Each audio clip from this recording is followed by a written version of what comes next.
up, y'all? Hey, what's going on, everybody? Nikki not feeling. I'm pissed off. I'm not in a good mood. I told y'all this was gonna be organic, and I ain't gonna pretend that I'm feeling some kind of way. I should say that I'm not feeling some kind of way.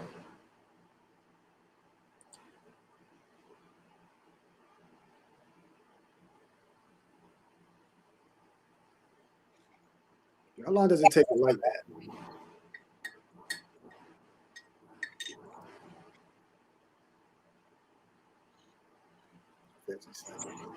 One, 2, 3, 4, 5, 56, 7, 8.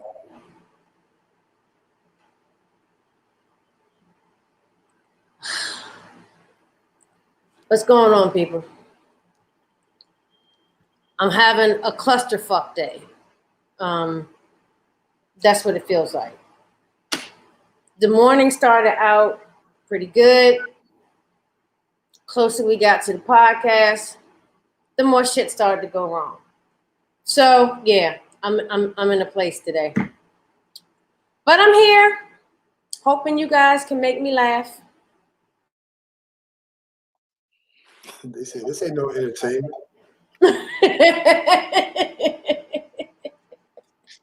How was your day, Les? It was productive, busy. You know, always. No black spasms here. My freaking lighter don't want to work. I can't get the cigar lit. So I'm using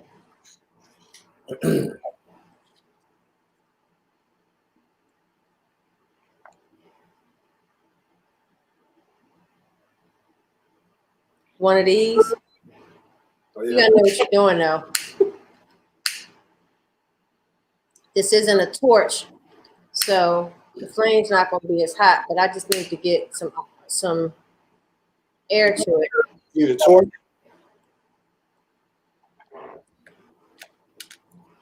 Nikki, you this? I got it.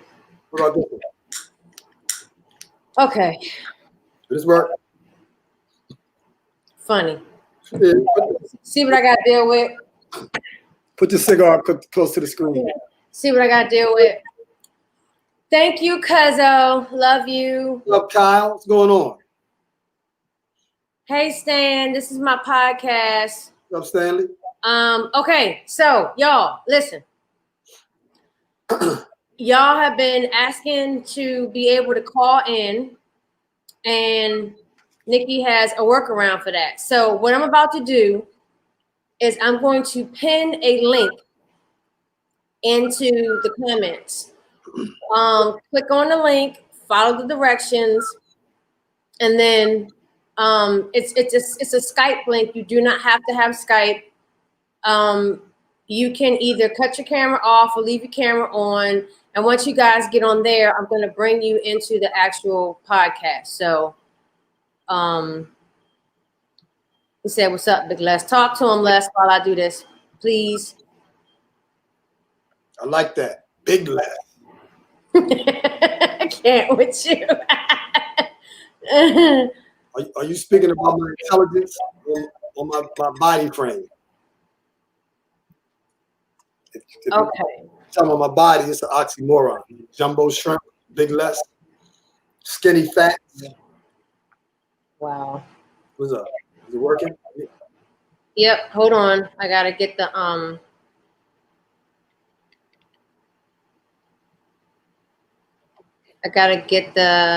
Yeah, Okay, I got it. All right. I had to get the link. Okay, so let me pin this in the comments real quick.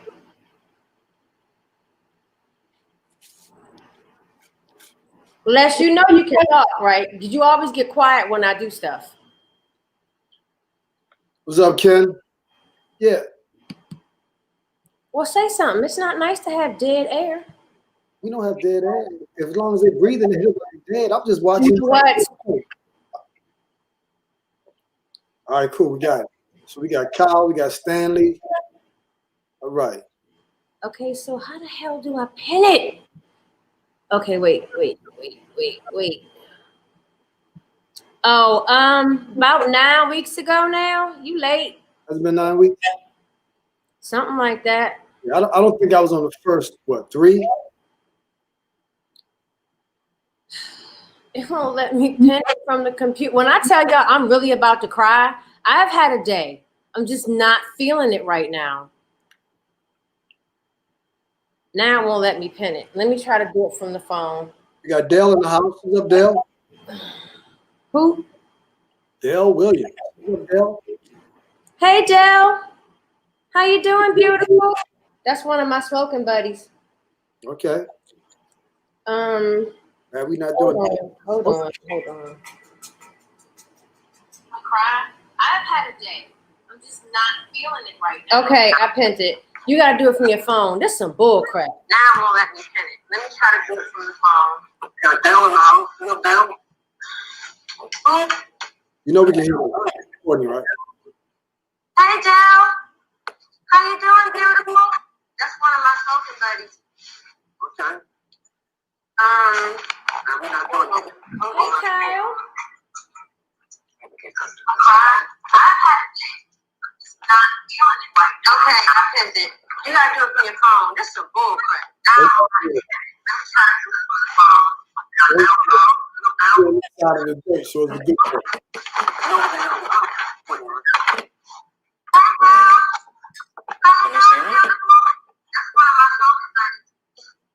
Can you see? Can you see him? Can you hear me? I can hear you. Can you hear us? Hey. Yes. Hey, Nikki.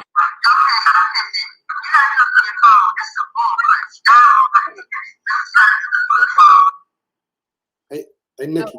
What? We can hear the recording. I know. Okay. Okay. I know. Give me a second. I had to cut it off. I don't know why it worked yesterday. Murphy's Law. That means that it's going to be beautiful. That means what? This topic is going to be beautiful. It'll be a great Kyle, hold on. We got all these new people. I'm having all these technical difficulties. Y'all, it's normally not this bad. So give me a second. Let me try to get it again. I think it acted that way when I went to my phone. So give me a second. Let's go ahead and keep talking.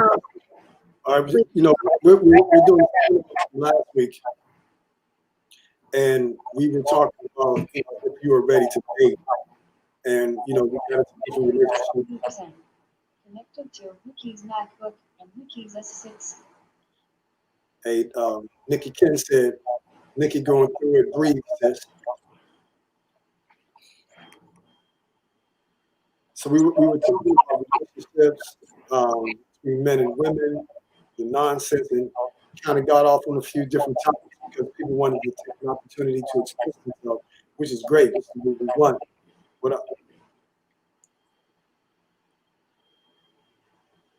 Stanley wants to know how to watch the old podcast. how to watch the old one. Mm-hmm. Hold on, Stan. Y'all gonna work me today, ain't y'all? But I love y'all. Stan, go to that website and it will connect you to all of our social media platforms. All of the podcasts are on my page, and they're also on our YouTube page, which you can get to through that website. So I'm gonna leave that up there for a second for anybody who wants to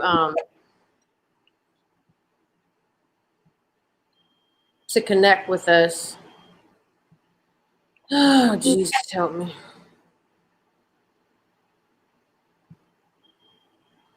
All right.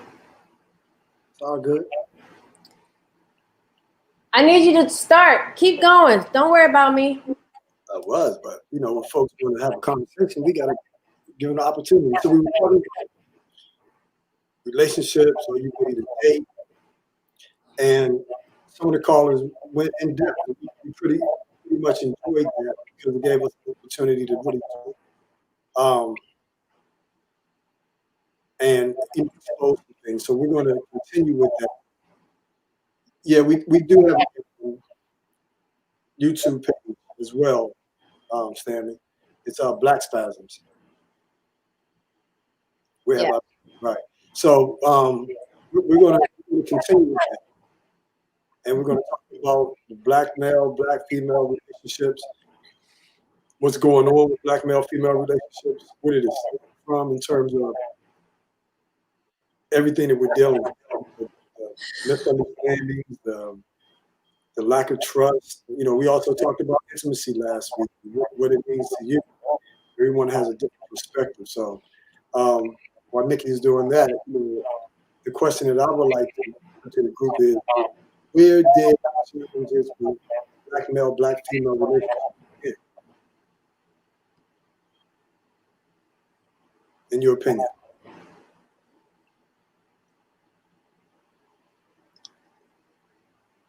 When I tell y'all that this is some bull crap, it is not letting me do what I did yesterday, and I am like beyond pissed.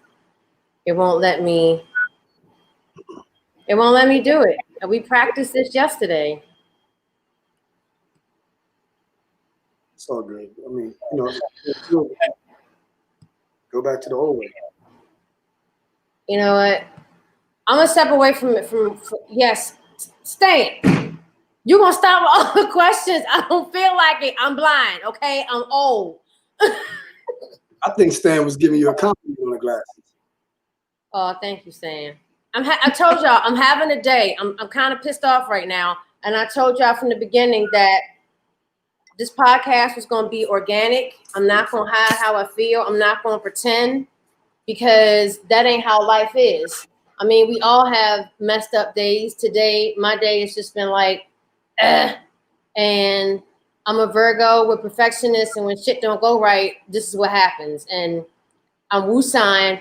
I need to smoke. So, hey, sissy poo. Okay, see, my girl, that's my sis. Sis, I'm having a day. I'm having a meltdown. What's going on, Erica? Erica new? I need to smoke for a little bit. So is Erica new? Is Erica new? She popped in before, but she hasn't like been on with us, you know. All right, cool, man. Like the other one, like, you know, like other ones. Right. That's my Pookie right there. All right, cool. So that's less Erica. I'm sorry, less Erica, Erica less. Erica. Okay, so let's get on topic, y'all. Let's get on topic. We're talking about dating today, and you're in a relationship. So now what? Last week we kind of talked about, are you ready to date? The issues, problems, things that go along with that. So now you're in a relationship.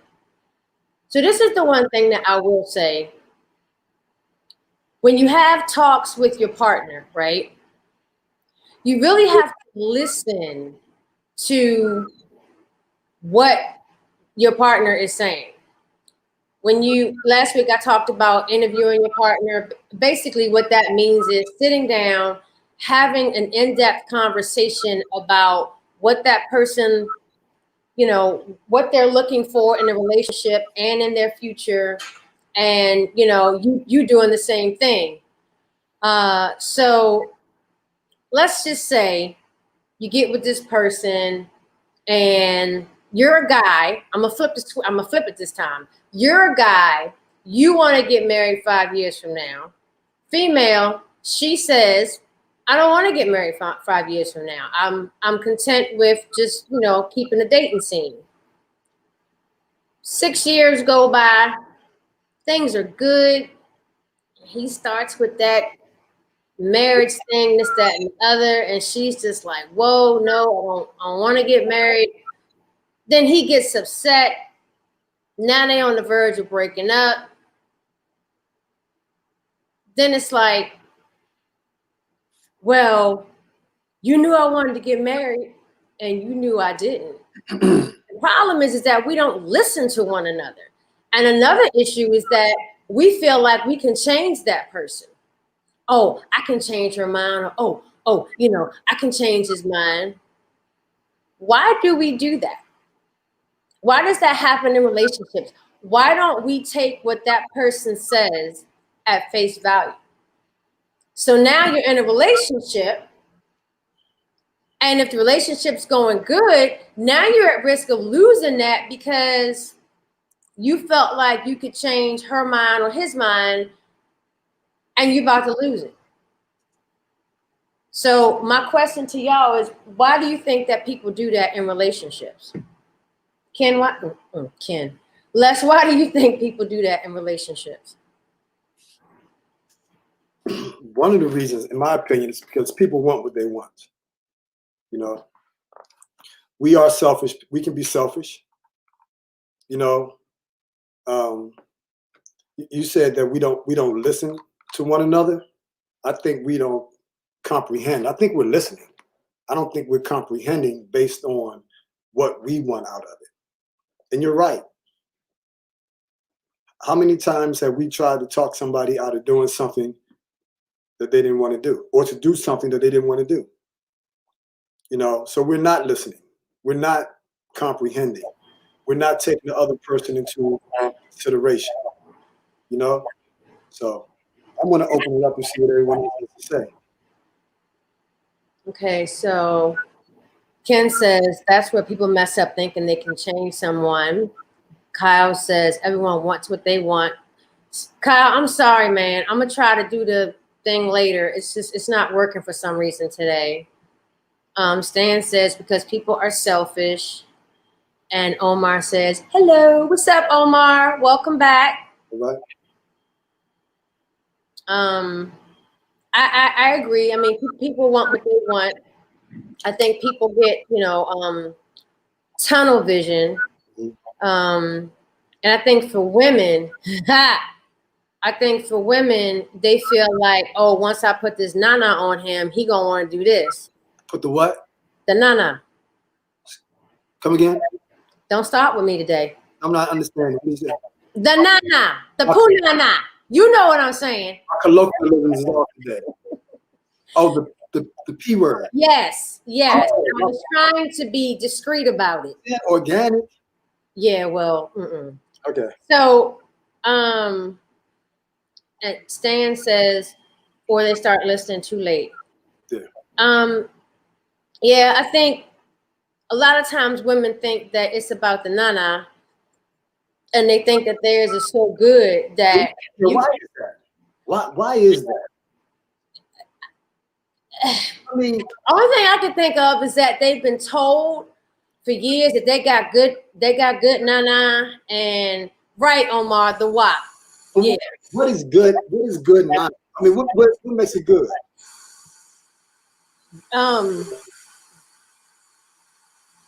Okay, seriously. Hold up. What the heck? Oh my God. Hold up.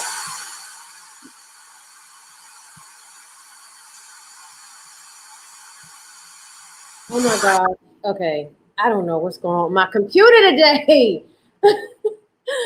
Les better be lucky he's not in the same room as Nikki Shoemaker.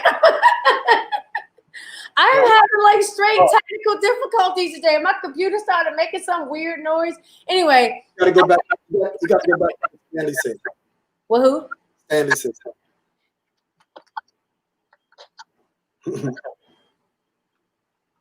Some people don't know how to be in relationships. They give or take, and they've been single too long. But I kind of want to get back to what Les was saying with the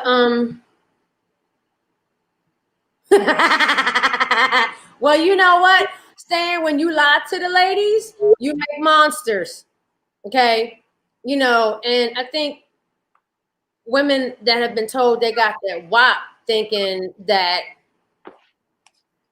that's the way to get, a man to stay to do what he wants and this, that, and the other.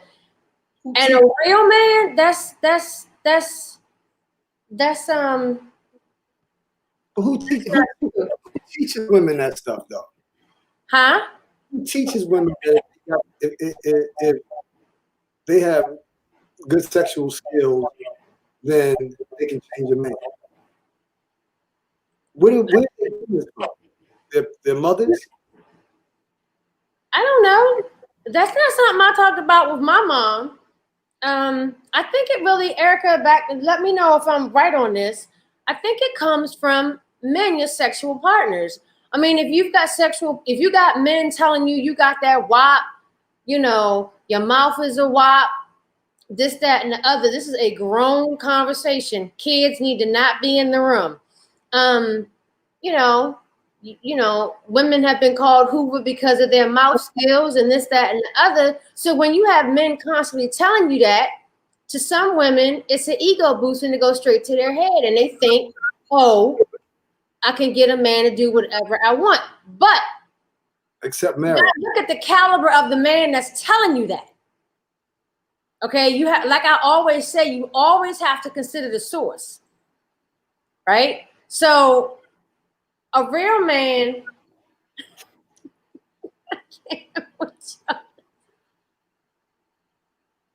you read that.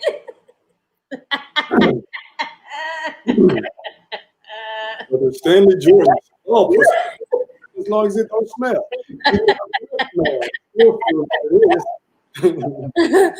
Well, I mean, I don't know if all guys would agree with that, but I think that women just, okay, but the flip of that is dudes, think that they got a big Johnson, and that's because women are telling them that.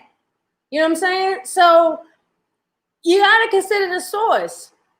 So when you have your partners constantly feeding your ego, then you start feeling yourself like, okay, well, I do have WAP, or I do have a big Johnson. And so, I mean, elephants got big Johnsons. Horses got big Johnsons. I mean, if you're a female and you get in the bathtub, isn't your WAP? Isn't it WAP? You get WAP? Isn't it? You know what I'm saying? If you watch it as well. I mean, who falls for that? I mean, who actually believes that element? I'll put it to you like this. If a man succumbs to a woman's WAP, he's a sucker. You said if he comes in her WAP? Succumbs. Oh, succumbs. Okay. She's good at that. He's a sucker. No, Stan, he was saying if he succumbs to her WAP. You said he's a, well, that's why I said, cause you have to, yes, Omar, it is. You have to consider the source. I mean, you got to consider who this man is, what he's bringing to the table. You know what I'm saying? Is he still living in his mama's house? What? But even that, you got on your favorite perfume, your favorite cologne, right? You wear it because it smells good. You like it. You go out and you put it on, and someone tells you your perfume smells good. Wear that all the time. You can get anybody to do anything, right? Is that true? Connected to Ricky's S6. Does that make sense? If you actually believe that your penis is that big and that it's going to satisfy everybody, something's wrong with you. Because everyone's not going to be satisfied by it. And if a woman believes, she has a WAP, and that she can get a man anything because of that, she's tripping. Ricky's MacBook disconnected. I'm still having technical difficulties. Hold on. Keep talking. I can hear you. My speaker is acting stupid, and I'm getting like back and forth every other word. Gotcha. I know we're in a debate, so I like to see the comments coming back. I wish folks can call it. Mickey's That's MacBook. This way we can be very, our response can be quicker with each other. Hold on.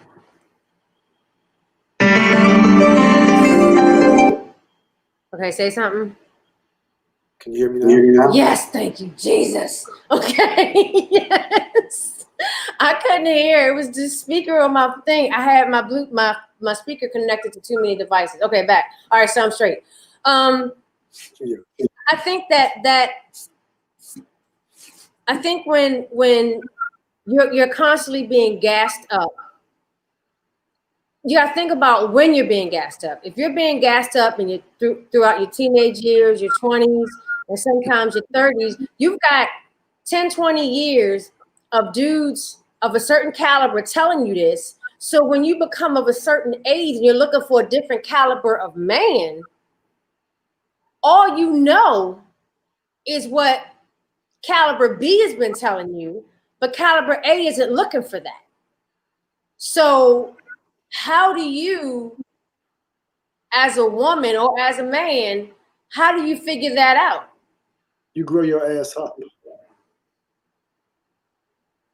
I mean, and that goes for both men and women. Because if a man who's been told that he has a big Johnson comes across a woman and he doesn't satisfy her, his ego is bruised. Big time. But guys need to also understand it's not always about the Johnson when it comes to pleasing women. But you're talking right. And women need to understand the same thing. Listen, this guy put on Facebook the other day, right? He said, coochie is not a Christmas gift. How you gonna give me something open, used, and played with, right? Yeah. Or you see those memes or those little short stories where the guy comes in and he has flowers, it's Valentine's Day, and he gives his wife a gift, and he says, "What you gonna give me? Oh, this bomb ass pussy." You know what I'm saying? We're married. It's a requirement. You understand what I'm saying? Erica says, I want to know what kind of man is out there talking about wives. Girl, listen. Plenty of them. There's plenty of them out there talking about that. But that is something that is in the Black community big time. It's about. Let me say this. Go ahead. It's going to start up a lot of controversy. I don't care. Yeah. This is not my words. This was given to me. A woman has a vagina, right? And this is for the woman who thinks that her vagina can do anything to a man. A woman has a vagina. And I said this to a sister before, because she's like, I'll do this, I'll do that. I said, let me ask you a question. You're a woman? She said, yeah. So you have a vagina, right? She said, yeah. I said, a vagina is a hole, right? It's an orifice, right? A hole is a void. And a void has to be filled. You understand? So you can't come at me like that. You can't come at me like that. I can't with you. So what was her response? Get it down. You know what I'm saying? I mean, what can you say after that? Hold on. I like what Erica said. I'm grown. That's stupid. You're absolutely positively right. You're right, sis. You're right. That's You're stupid. right. And Stan says, I believe women are more forgiving when it comes to sex than men are. Oh, absolutely. Absolutely. I know that there are, yes, WAP is ghetto. It is. What's up, Lynette? Hey, Lynette. Yeah, I mean, really, but it is ghetto. You know what I'm saying? It's immature language. That's what I won't even call it ghetto. It's very immature knowledge. I mean, thanks, Ken. Immature language. I was an assistant principal years ago, right? At a charter school. And I told the kids, I said, I will never suspend you for cursing. I won't. So if you come into my office and you like, why you in here? Because he called me a bitch ass motherfucker. I'm like, okay, I'm not going to suspend you for that. What I will suspend you for is inappropriate use of language. So if you can't justify calling him a bitch ass motherfucker, you know what I'm saying? Not even justify, but use it in the way that it should be used. If you can't do that, you're getting suspended. You know what I'm saying? Because that's not a word. You can cuss all. I like to cuss. You know what I'm saying? We know. You know what my favorite curse word is, right? Mm-mm. Motherfucker. Mm-mm. You know what I'm saying? So Ken says you kicking knowledge as always. My man. Cuz says Onyx. And Eric says, yes, we are. We tolerate a lot more than men would. Exactly. I know a lot of times in relationships, women forgive cheating more than men. And I asked a guy about that once, like, why is that? So I'm going to tell you what he told me. And guys, I want you to know if you agree with this. He said that men are conquerors by nature. And when they're with their woman, they look at it as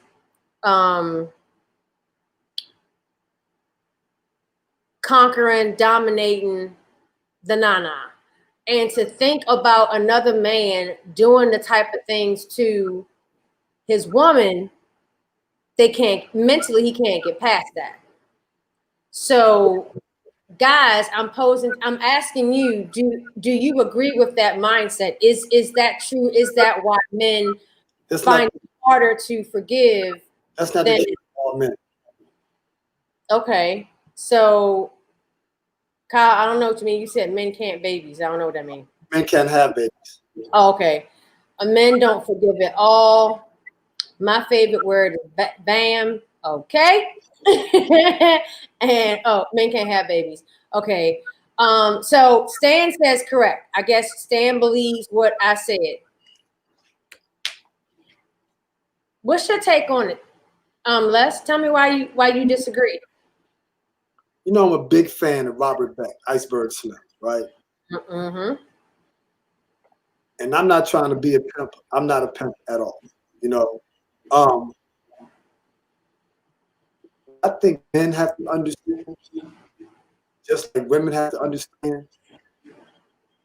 And this was given to me. When you marry a woman, and she's having sex with you, she is loaning that to you. She's loaning that to you? You don't own that. It's yours for that moment. In the same way with a man. When he gets up and walks away, his penis goes with him, right? You can't say that's my penis. You know, the woman can't say that's my penis. Can't say that's my WAP. You know, it's on you. And Iceberg Slim, Joe told Iceberg Slim, for those who know the book Pimp, because he was trying to build they call it stable. He said, don't get upset when one of your women leaves. He said, I celebrate when a hoe leaves me. You know? If we have that mindset, that anytime a woman walks away from you, you celebrate, domestic violence will go down. Because what we have to understand is that we don't own nobody. If you decide to be in a relationship with someone, it's because you choose to. And that this person is loaning their body to you for this time. And when they finish with it, they're loaning it to somebody else.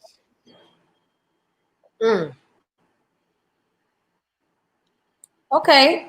Tell us what y'all think about that. Shit, I keep pushing. They crying. Okay, so I'm gonna try the call-in thing again. Bear with me. I'm not gonna try to pin it. I'm gonna get in and get out because I think that's when we got the feedback. So guys, let me know if you agree with that or not.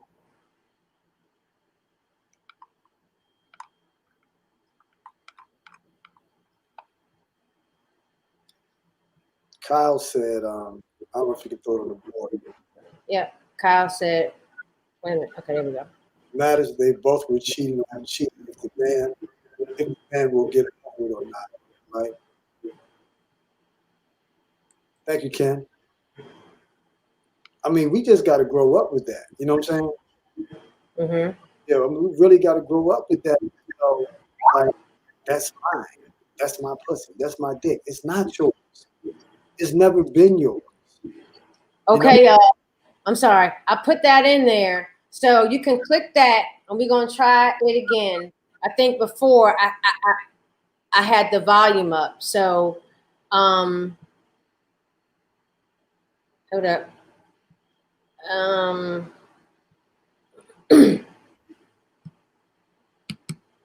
It is Skype. You don't need an account. Just click on it, follow the directions, and that's going to be our way for you guys to call in. You can cut your camera off if you don't want people to see what you look like. No issues. So, okay. I'm sorry. What was you saying, Les? No, I mean, I don't want to, go off on this subject, but brothers losing their mind over something like that. We have to really understand. Kyle says I'm in. Okay. I don't see. We have to really understand that we don't own anybody. We don't control anybody. We don't own anybody. And in my opinion, anything that someone does for you is a gift. So people get married. You're required to do this. You're required to do that. It's not a requirement. It's because they want to do it. It's like men who rape women. They take it. You know what I'm saying? You don't need to take it. Because if they don't want to give it to you, then guess what? They don't have to. I agree with what Stan said. He said when you pick the right one, it feels like you're sharing your bodies.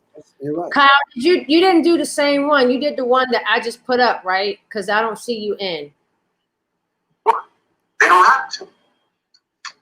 I agree with what Stan said. Okay. He said when you pick the right one, it feels like you're sharing mute your yourself, bodies. Kyle. Kyle, Mute it. you didn't do the same one. You did the one that I just put up, right? Kyle, I need you to mute. I need you to mute. They don't have to. I agree with what Stan said. He said when you pick the right one, it feels like you're sharing your bodies. Kyle, you didn't do the same one. You did the one that I just put up, right? Okay. Hang on, cuz.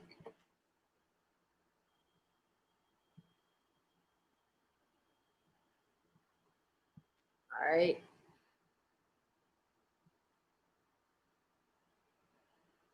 Okay.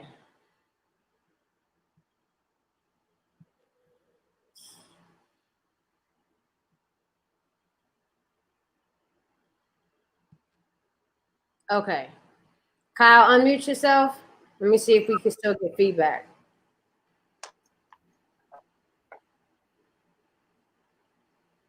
You there, cuz?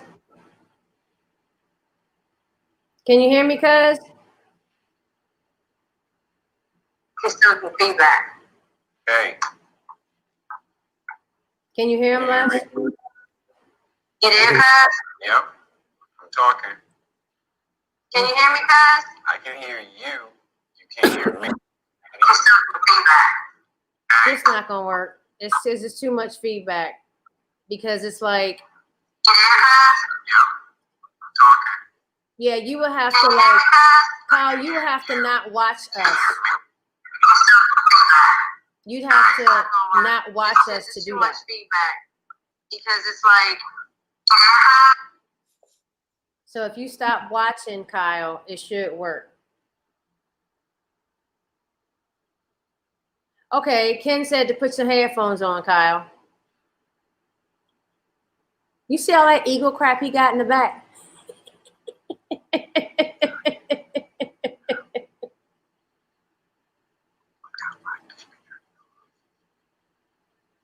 Hold up. Turned it off. Yes. Now there's no feedback. Can you hear him, Les? I can hear him. Okay, cool. So if you guys want to join in that way,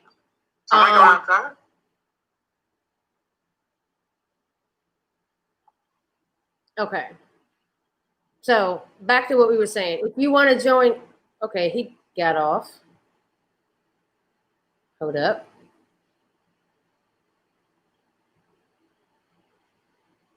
Now he's back.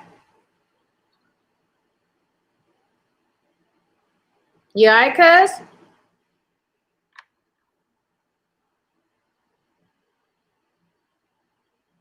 Cuz?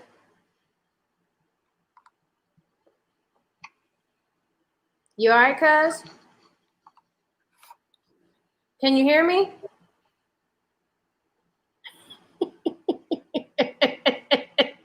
Okay, let's finish while he's doing that. Go ahead, Les.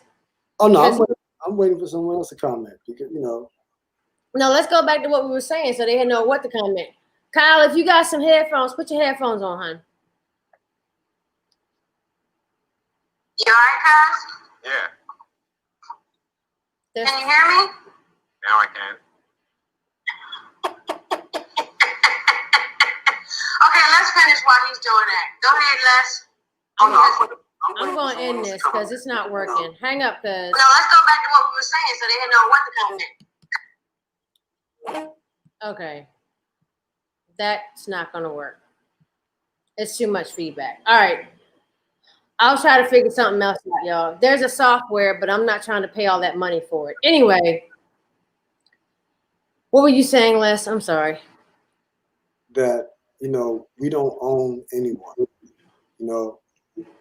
and if we get to the point where we're demanding that this person has to only sleep with you and you only, and you try to legislate that, then what you're doing is you're going back to the days of enslavement where our ancestors were made to do things that they didn't want to do. Your body is your body. If you choose to have sex with multiple partners while you're married, that's your prerogative. I'm not saying it's in your best interest. What you're doing is I told him to hang up. you're going back to the days of enslavement where our ancestors were made to do things that they didn't want to do. Your body is your body. If you choose. I'm trying to get rid of it. Okay. Don't jump on, Ken, because it's too much. I agree with you, Les. I hear what you're saying. Because we didn't own our bodies back then.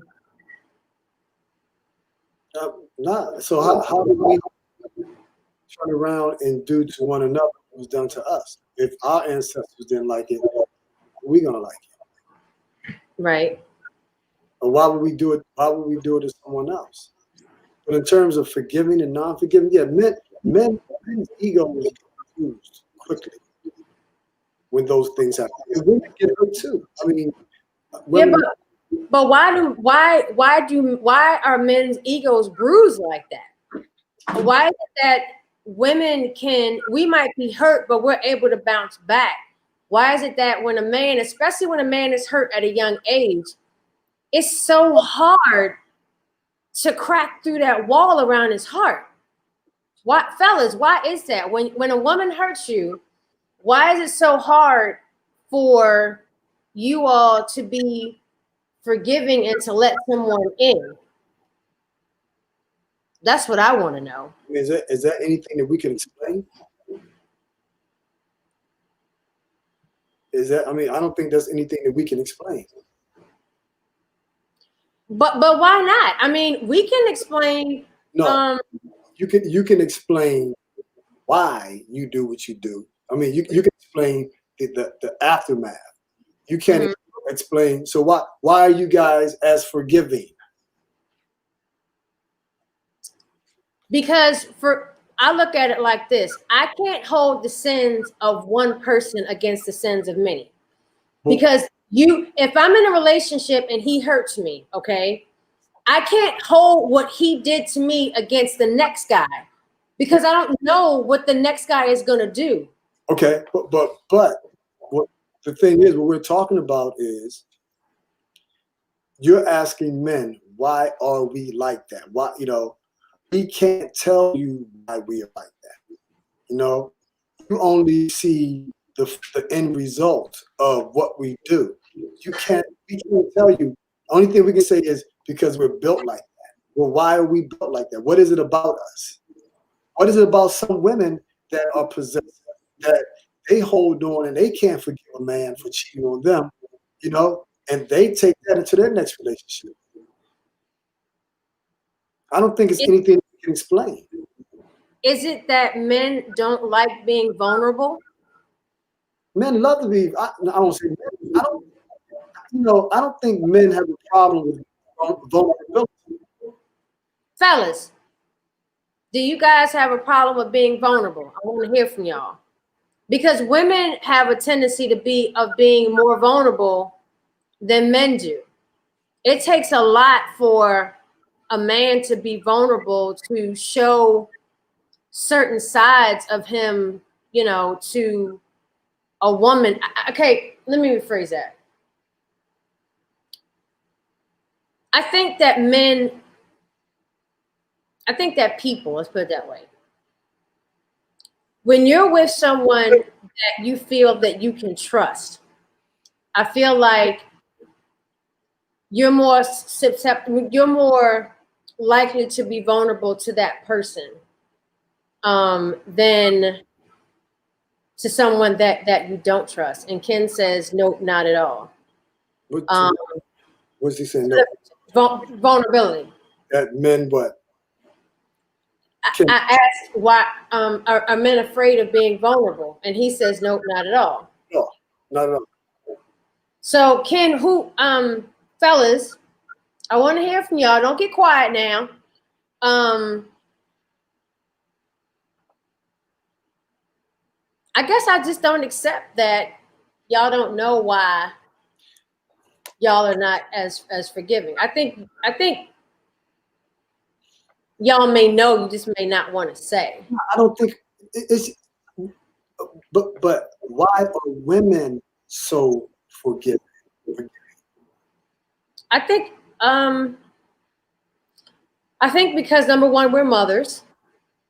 Okay, but see, now you're talking about the physical attributes. I'm talking about. Okay, Stanley says, "I know why." Cool. I can't wait. Yeah. I'm saying to you is, you can't say why.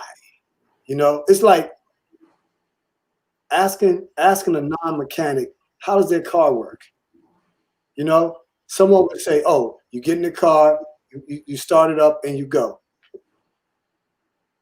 Oh, I shut the Skype thing down because it was just getting on the nerves. It was working yesterday, but it wasn't working today. I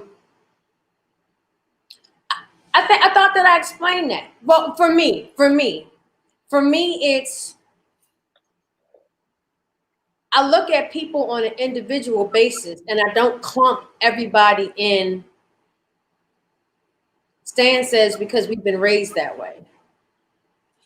I don't clump everybody into one category. I don't blanket everybody, because if I blanketed everybody, I wouldn't be in a relationship. The question was, why don't we forgive?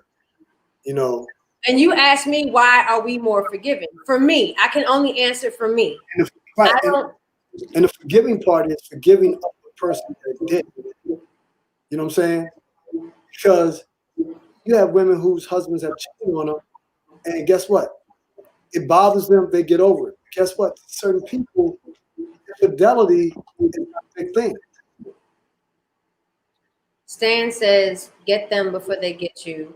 I think in situations like that, Les, I think that sometimes people just don't want to be alone.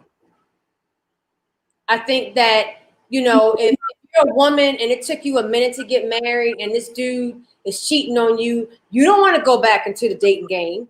You don't know if you're ever going to get married again. So what do? You settle for how he's treating you.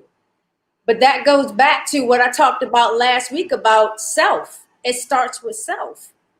Okay, so Darius says, it depends. Vulnerability is akin to weakness and no man wants to appear weak. And then Kyle says, a lot of times it's a lack of sex which causes men to cheat. Men usually don't turn their women down for sex, so why are you out there?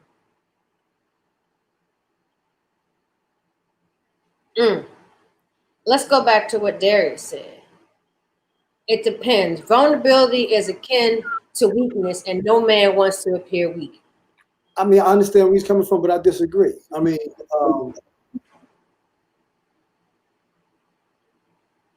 yeah. Before we even talk about standing back Dr. Darius, you know, vulnerability is something that's necessary, and what men have to understand, being vulnerable doesn't mean that you're a punk. You know, that's one thing that we've been taught. To be macho, don't show your feelings, don't cry. You know, men do cry. And one of the reasons why men go through so much stress is because they don't have an outlet. You know, like me. I mean, you know, I'll cry. You know, I'm not a crier, but I have cried. You know, I don't go around just crying all the time. You know, but like I said last week, you go to your partner and you say, listen, you know, I didn't like the way you did that, or I didn't like the way you treated me, or that made me feel a certain way. And they tell you, man up. you know, like, man up. What you talking about? You know?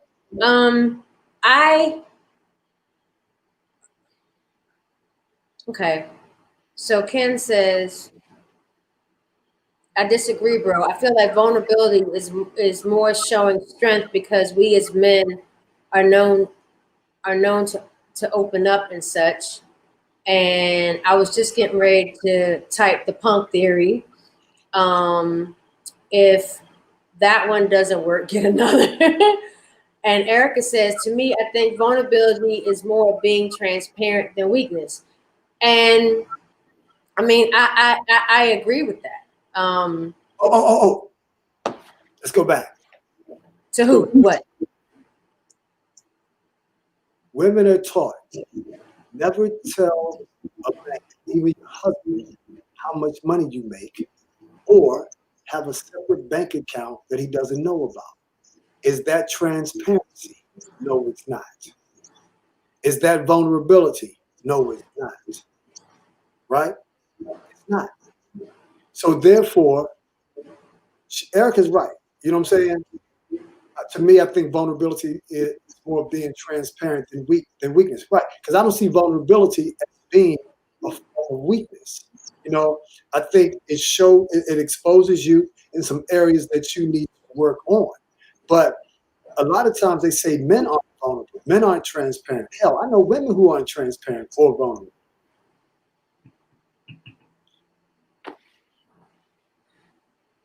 Ken says, I disagree. It's more showing strength because of how hard it is for us to open up to others.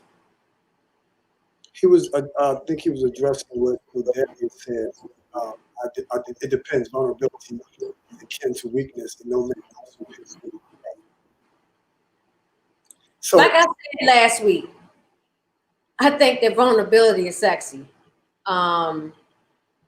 She says transparency is not a weakness, can most definitely show strength. Like I said last week, I think, remember when I said last week that for the longest time, I didn't know that men had feelings because of how the men in my life were, the men that I was dating. Let me rephrase that. I didn't think that they had feelings because they never showed it.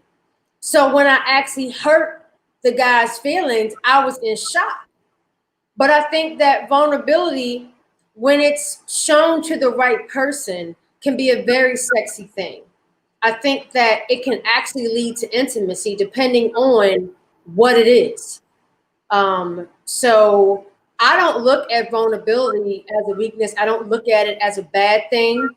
I look at it as, if a man is willing to bare his soul to you, then he sees something in you that he can trust.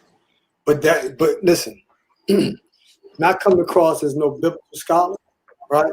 But you know, there's a saying that says, "Cast not your pearls before swine, and give not that which is holy unto dogs."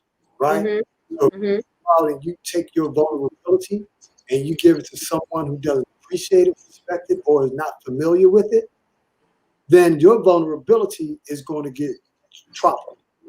Right. It's just like I mean, when I say that, you got to remember what I always say. You have to consider the source. That's why I said, Stan said, when is it sexy? It's sexy when you find the right person, or who you deem the right person, because just like women have a sixth sense, I think men have a sixth sense about a woman. And if he's been through some things and he knows what his triggers are and things of that nature, and he wants to bear those things to the woman who he thinks he can become vulnerable to, then that's very sexy to me. It's very, for a man, knowing how brave and strong men are, I think it shows a level of, number one, commitment to him, because he knows at any moment you can use that against him, and vice versa. It's just finding that balance and finding that person that you can be vulnerable with. I'm not saying that this is easy. It's not. And it's gonna take some trial and error. See, and that's the problem. In that trial and error, a lot of folks get damaged in the trial and the error. But okay, so I was just getting ready to say, in the trial and error part, you got to start small. Don't bare your soul right away. Start off with something small in your vulnerability. Something that if he or she throws it back at you, okay, I can see that this person's not it. When I say trial and error, I'm not saying bare your entire soul, but if you're vulnerable with little things, something that happened in your past, that you might tell a complete stranger, something like that. Hang on. Darius says, I also see vulnerability as a strength, but that's the ongoing perception that it's weakness or weakening, because if you are vulnerable, the fear then becomes having been taken advantage of during the trial and error period. Right. And that's why I say start with something small. I'm not saying bare your soul, to whoever. Ken says that's where it gets tricky for men, being vulnerable to who they think is the right one, and they weaponize it against you, and boom, you shut out the next person out. I mean, and you know what? And I like this. I was going to say that. What happens if you share those small little vulnerable things, right? Mm-hmm. Time you share it, it's cool, and you begin to build that momentum. So I've been opening myself up, just giving bits and pieces, showing my vulnerability and transparency. And this person has been real cool. And all of a sudden, you feel as though that they're trusting, and then you open yourself up, and then what do? I ain't say open it all up at one time. No. I didn't say that. Over a period of time. Okay. Well, I mean, it's like this. It's like Aesop's fable, right? The goose and the golden egg, right? He wasn't satisfied with just one golden egg at a time, right? He had to go in and destroy everything. So in the beginning, you're showing your vulnerability, you're opening up one at a time, and then you build that momentum to the point that you think that you can honestly trust this person. Let's say we give it 3, 4, 5 years. And then you open yourself up and you say some things that you've never said before, and then they can't take it and they shut you down. Guess what you do? You start that process all over again. So the next person that you involve yourself with, you're going to be shut down. All right. So how do we fix this? Ladies, gents, how do we fix it? Do we just harden our hearts and never open ourselves up to another person? Like, this is all a part of dating, y'all. This is why I said, so you're dating, now what? Now what? Do you just close yourself off? Do you just be like, fuck it, I'm just going to be single for the rest of my life? I'm going to be a gigolo? I'm going to be a hoe? I mean, what? Guess what? Some people are content with that. And like I said before I met my boyfriend, what did I say last week? I mentally had prepared myself to be alone. Huh. You know what? What? I don't want to do it to you. Go ahead. Here you go, kid. Get ready. No, you gotta show Erica because Erica hasn't seen it. Go ahead. No, it's gotta be organic. It's not safe. But what I'm saying is that, She says, Erica says, F it, I'm going to just be single. I don't have energy anymore. And that's kind of where you get beat down, you get tired. It's just like, forget it. And that's before I met him, that was my mindset. And then, literally he just literally walked in my view, and I was just like, so and here we are. Question for you. Mm-hmm. Hypothetically, right? What happens if one day he just destroys your confidence and trust and vulnerability, right? Do you go back to the way you were before him, prior to him, and say what Erica just said, F it, I'm just going to be single, don't have the energy anymore? Or are you going to unpack your luggage, wash your clothes, right? Fold them up, and go on another trip after you save up for it and plan for it? Okay, hold on. I'm gonna answer that. Ken says, yeah, I'm preparing myself for the prospect of being single for a long time. I've invested 7 years in a child, and look where it got me. And Omar says, I won't say fuck it. I will say fuck that person next. Yeah. I'll say this to your hypothetical. I would unpack my bags. I would wash my clothes. I wouldn't prepare for another trip just yet, because I would sit with it for a minute because of what we both have shared with one another. And I really have to, with this one, I would really have to sit for a minute. And those who weren't here last week, we talked about what relationships are, how relationships is like traveling. And when you finish with a trip, you come home, you unpack your bags, you wash your bags. You wash your clothes, you fold them, you put them away.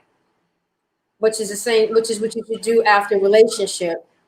After you end your relationship, you need to unpack your bags mentally and sit with it for a while. Don't rush out and jump into the next relationship. You will be surprised when you do that, how much you learn about yourself. If you're honest with yourself and you do self-examination. But I would sit with it. I can't really answer that question. That's as much as I can answer that question. Honestly, and that's what I'm doing. Right. And that's what a lot that is what has happened to a lot of people.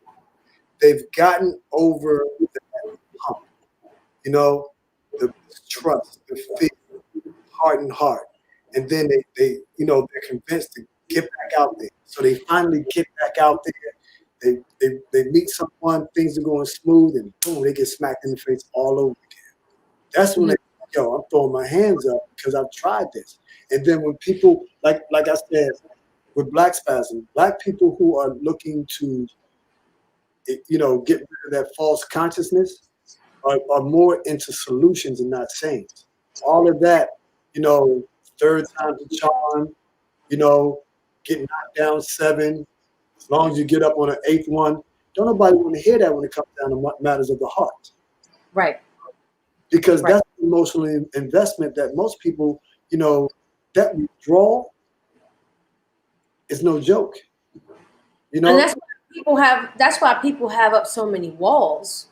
We're like onions. We have these layers that you have to constantly keep peeling back before you actually get to the core. Yeah, and I tell you what, I don't have time to peel back layers. I'm too old for that shit. You know what I'm saying? And even when you're younger, you really don't know what you're doing anyways. What we're trying to do is we're trying to position ourselves so we don't have to go through any unnecessary BS through relationships. You know what I'm saying? So it's like, well, you sit down and you talk to your spouse, and you talk to your mate, and you talk now, you can get it out the way. I mean, we care, but we don't know what we're doing. And when you're young, in your 20s and 30s, you think you're doing something. But now, if you're in your 40s and 50s, no one has time to be pulling your layers, peeling back those layers. Because number one, if you ever peel the onion, shit makes you cry. Stan says, I'm on my second marriage. And Stan, you are super happy though. I mean, I was there for both of them. And I've never seen you happier than, with Jeanette. So, second, in that case, second time's a charm. He's always grinning and super happy and with the kids and this, that, and the other. So he was blessed he found the right one. So Stanley, if this one doesn't go right, will there be a third? Yes, Stan. If hypothetically,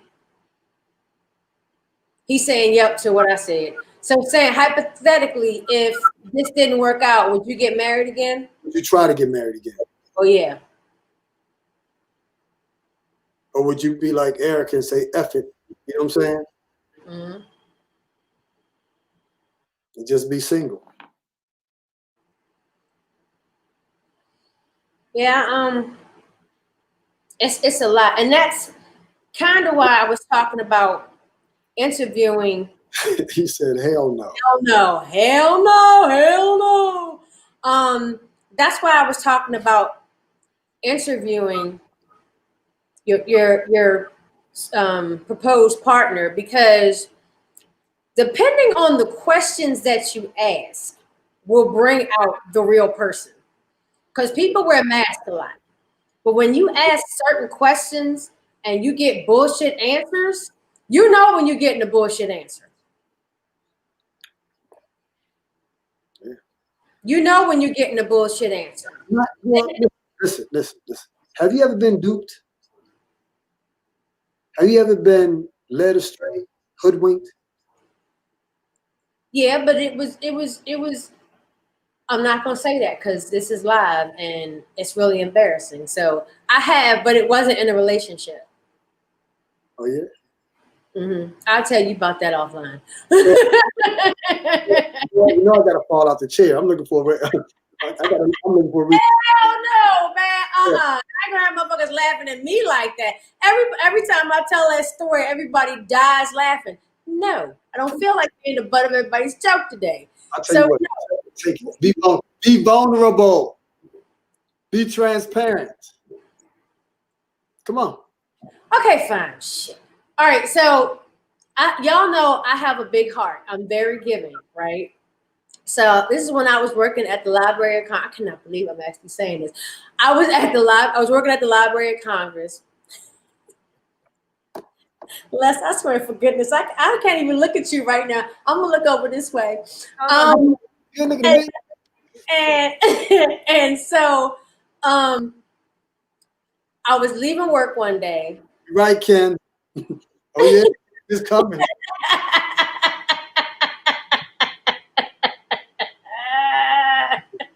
Yeah, I was just getting ready to say.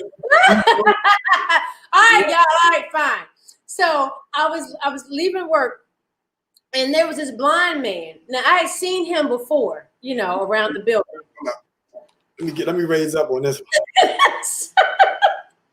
There was a blind man, and he had his little stick or whatever, and he came out and he was asking for help. And I asked him, I said, well, what's wrong? Oh, God. And he told me that somebody stole his seeing eye dog. And that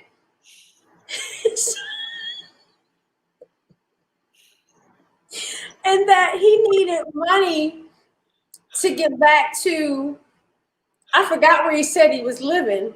So he asked me if I had $10, and I gave him $10 to get back to where, and he said that, I said, well, how are you going to get back?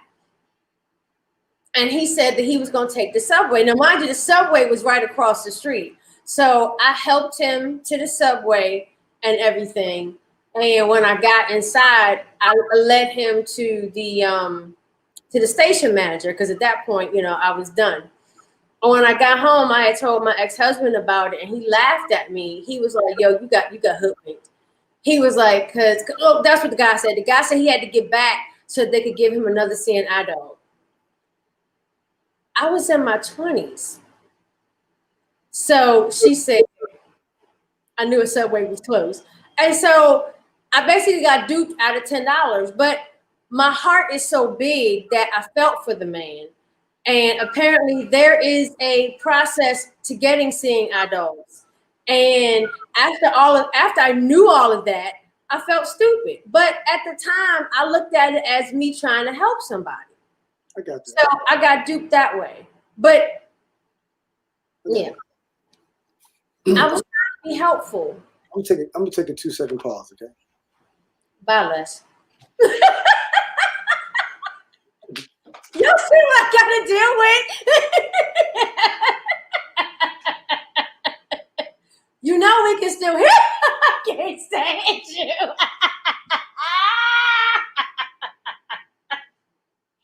Ken, get your boy, man. Get your boy, Ken.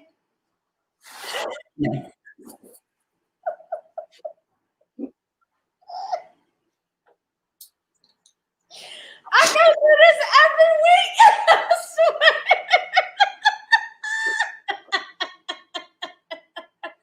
Thank you, Stan. Thank you, Stan. Stan, that's the nigga. Stan has known me since high school, okay? So, hey, listen. Man, listen. So that was my Duke story. Yes, Erica, he's a fool. That's my Duke story. I have a big heart. I give homeless people money. Stan, I ain't gone nowhere. I give homeless people. Well, I used to give them money all the time. There was a man when I was working at the Justice Department. There was a homeless guy. He used to be at the top of, and see, Darius has known me since high school too. There's a guy that he used to be at the top of the subway platform, always asking for money. So what I used to do was I would fix him. I would make 2 lunches every day. It's another guy. This one wasn't blind. So I would pack 2 lunches and I would give him one. And I'd have mine every day. And he looked forward to that. That's just me, man. I got a big heart. And because I've been blessed, I try to pass that on. That's just me. And then there was another homeless guy when I worked at Homeland Security. He used to be outside where I used to get breakfast every day. So I would buy him breakfast too.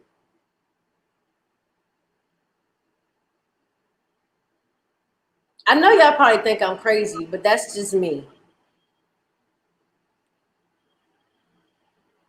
Why you quiet, Les? You ain't got nothing to say? Go on, slide. No, you know what? No, and I did. I mean, we've all been taken. There's I think it's an African proverb that says, "Be leery of the man that offers you the shirt on his back. He doesn't have a shirt." I remember, if you're a humanitarian, a true humanitarian, the biggest problem that a humanitarian has is that we don't know when and when not to help a person sometimes. Yep. We overhelp. Okay? Mm-hmm.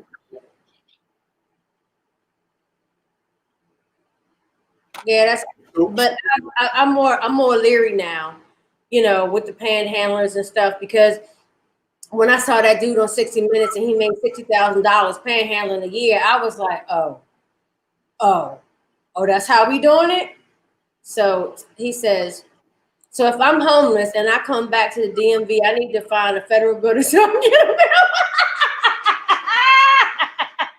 Nah, skip that. Let's go, look, skip the federal building. Let's go stand in front of a house. Shut up. But look, so check this out. So, we help the wrong people at the wrong time, and we get taken a lot of times, right? I remember being in high school, and I was short for lunch money, and it was getting close to time for us to go back to class. So I gave up the idea that I was going to eat that day. Mm-hmm. So this guy comes to me. He's like, "Yo, Les, do you have any change? You got some money for lunch?" I didn't have enough. I gave it to him, right? Mm-hmm. He's like, "Good. Now I can get 2 lunches." You understand what I'm saying? Mm-hmm. Now that was innocent because I couldn't do anything with it. But later on in life, instead of me knowing how someone showing me how to correct that pattern followed me through life. So I no longer give you my last. I can ill afford to give you my last. I can't benefit you like that, at my demise. Mentally, physically, spiritually, financially, I can't do it. We learn because we are givers, and we have to learn. We're givers, and we have to set limits because takers don't have limits. Gotcha. They will continue to take and take and take and take and take. They're playing their role, and that's the thing about it. No one knows a conservative taker. You know what I'm saying? They're liberal with it. They know their role. But let me ask you, let's go back to something if we can, right? Mm-hmm. Michelle Singletary released a podcast. I don't know if it's new or old, and it was 2. One story that I got was when her and her husband were on vacation. And I think that her husband was playing with their child. And a white person came up to him and basically just gave him a pat on the back for playing with his child. Or I think she said she was at Arena Stage and they went to see it wasn't an Amos Wilson play or nothing like that. It was a play. And they had pretty decent seats. So during intermission, she said a white woman leaned over to her and asked her, how does she get those seats? Who does she know to be able to get those seats? What? Yeah. I would have been like Ben Franklin, George Washington. That's what I know. But we were talking about being nice and takers. And I don't know if I shared with you the other podcast that Michelle Singletary did where our enslaved ancestors were made to breastfeed white babies. Right. Only from the left side, on the left side of the breast because it's closest to the heart, and they can only breastfeed their own child from the right side. So as when the sister was breastfeeding, she dozed off and fell asleep. Switched the baby to the other side, her baby, from the right side to the left side, and then the slave owner's wife walks in, sees that she's breastfeeding her own child on the left side of her own body, and she smacks him. We went through a lot as slaves, and I don't think people really understand the true history of slavery. It's a lot, but it has truly carried down into relationships. It's generation after generation after generation after generation, and somebody has to stop the curse. That's how I look at it. To stand up and be like, you know what? Just because it's been done this way doesn't mean that it's right. We're all affected by it. We are. And it's hard because we're probably going to have to start all over again. What I mean by that, I don't think moving forward will get back to. I don't think Black people will ever get back to the essence of who we really were from the beginning, because I think it's been coded in our DNA from fear. Like, case in point, they were saying that when I like what Ken just said, The people who tell us to get over it definitely don't understand it. You're correct. When a cow is going to slaughter and they're lined up, you know, the third or fourth cow is seeing what's going on with the first one. So they know that they're going to get slaughtered. The fear, the tension goes back into their body as they're being killed, right? And for those people who eat meat, this is what they're dealing with. Or when people die sometimes, and you can see the pain on their face. You know, this is how we are as Black people. You know, we're doing to one another what's done to us. We are a poor imitation of our own. We will whip our kids' ass with quickness with a belt if they do something that we don't like because that shit was done to us. Is that why white people don't beat their kids? Yeah, I mean, I made a vow that I wouldn't pop my dick no more, and I had to go back on that because I whooped her ass. So I have a question for anybody who has dated interracially, specifically a white person. Dated or married? Dated or married, right? When something happens to a Black person, like if they're shot and killed by the police, whatever, something that, you know, is made in the news and there's a video out, how, and it affects you, how does your partner or your spouse, how do they deal with that? Like, I've always wondered that. Like, you've got these interracial relationships and it's obviously affecting the black person in the relationship, but does it affect, I know it doesn't affect the white person like it affects the Black because they're not Black. They can't understand it. They can't understand the fear that we go through. So I just want to know, for those who have dated or married a white person, how does that factor into your relationship? Because I've never dated outside of my race, so I can't answer that. But that's a question that I've always wanted to ask someone.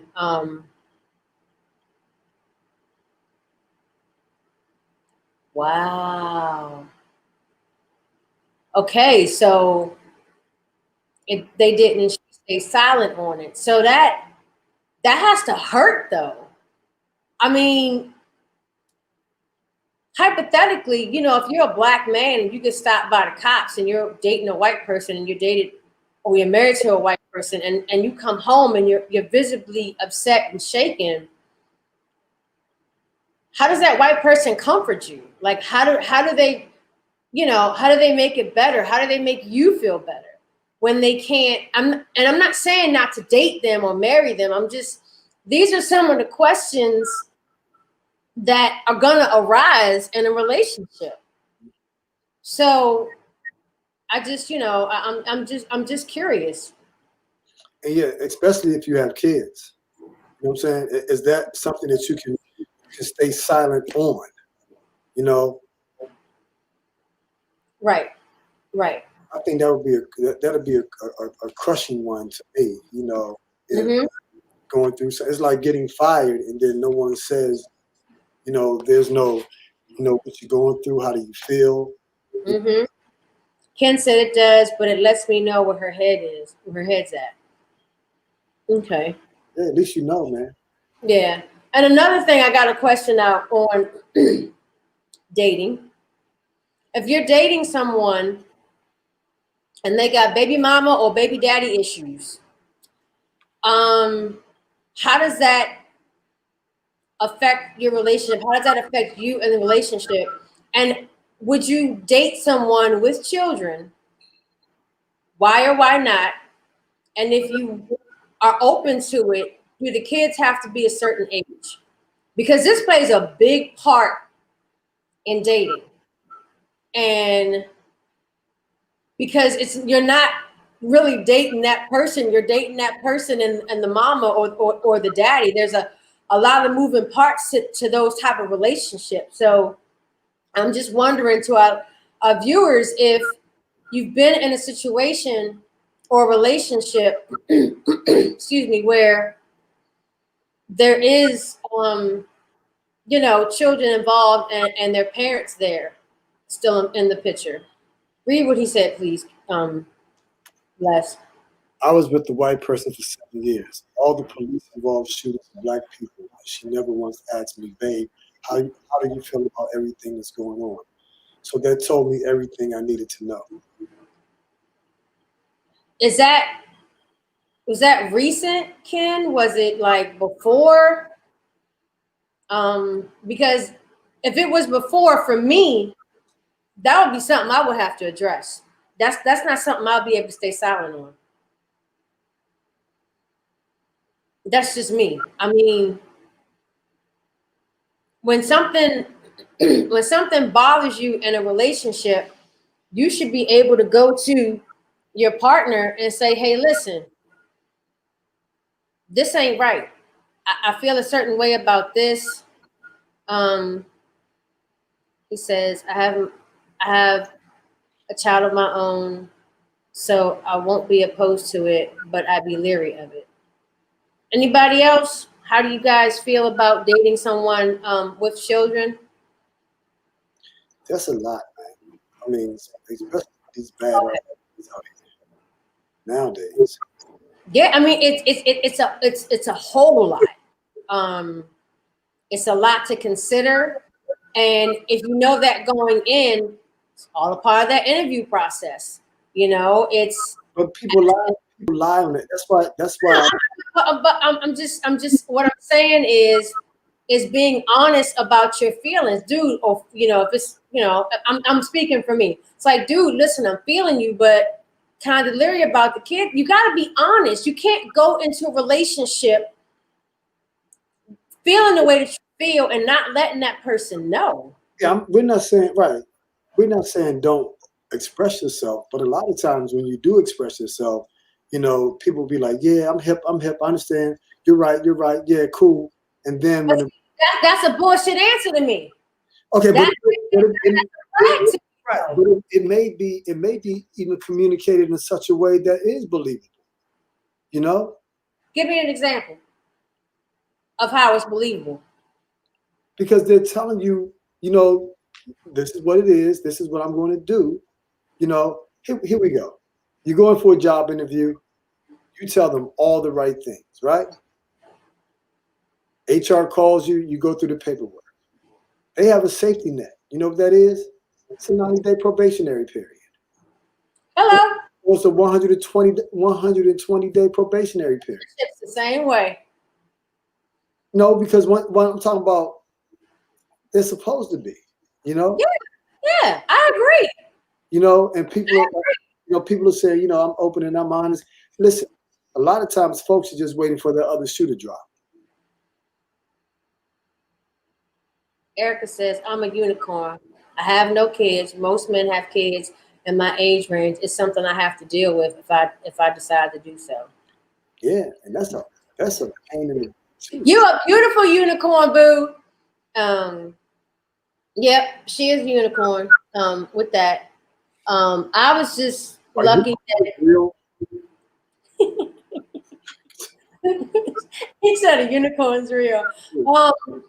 I was just lucky that my boyfriend, all his kids were grown, and my daughter was grown. So it's like we have kids, but it's dating wise, it's like we didn't have kids. We didn't have to worry about who picking up who and this, that, and the other. You welcome, boo. That's my boo right there. So that's a big thing. And back to the probationary thing. When he was around my mom would say certain things, and he would be joking. He'd be like, "Nah, she's still on probation." So I asked him about it. I was like, "Dude, why do you keep saying that?" And he was like, "Because you are." And I took offense to it, but then we sat down and we talked about it, and I understood it. And I was like, "Oh, I like that." And okay, before we go, because I want to tell you why you understood. Darius said something. I think that's going to be interesting. Go ahead, read what he said. It's cool. I have to give a PSA. Women with kids love you so much.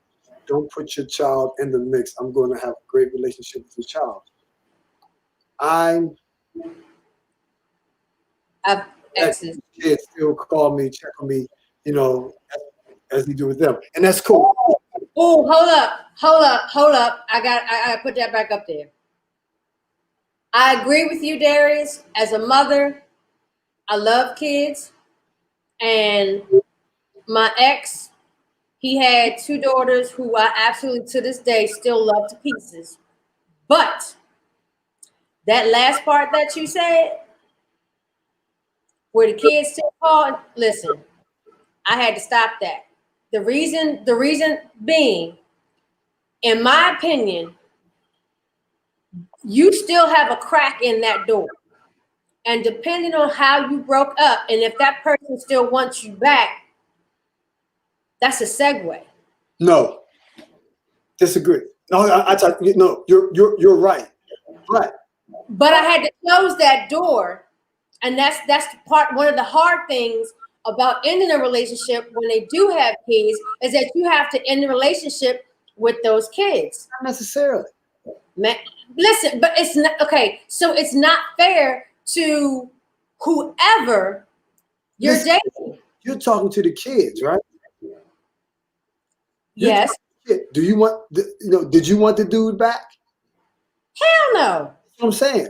But the kids still talk to their parents. Right, but you give them, look, are the kids coming over your house? No, I wouldn't allow that. That's what I'm saying. They're not coming over your house. And I get it. Are you going to family functions?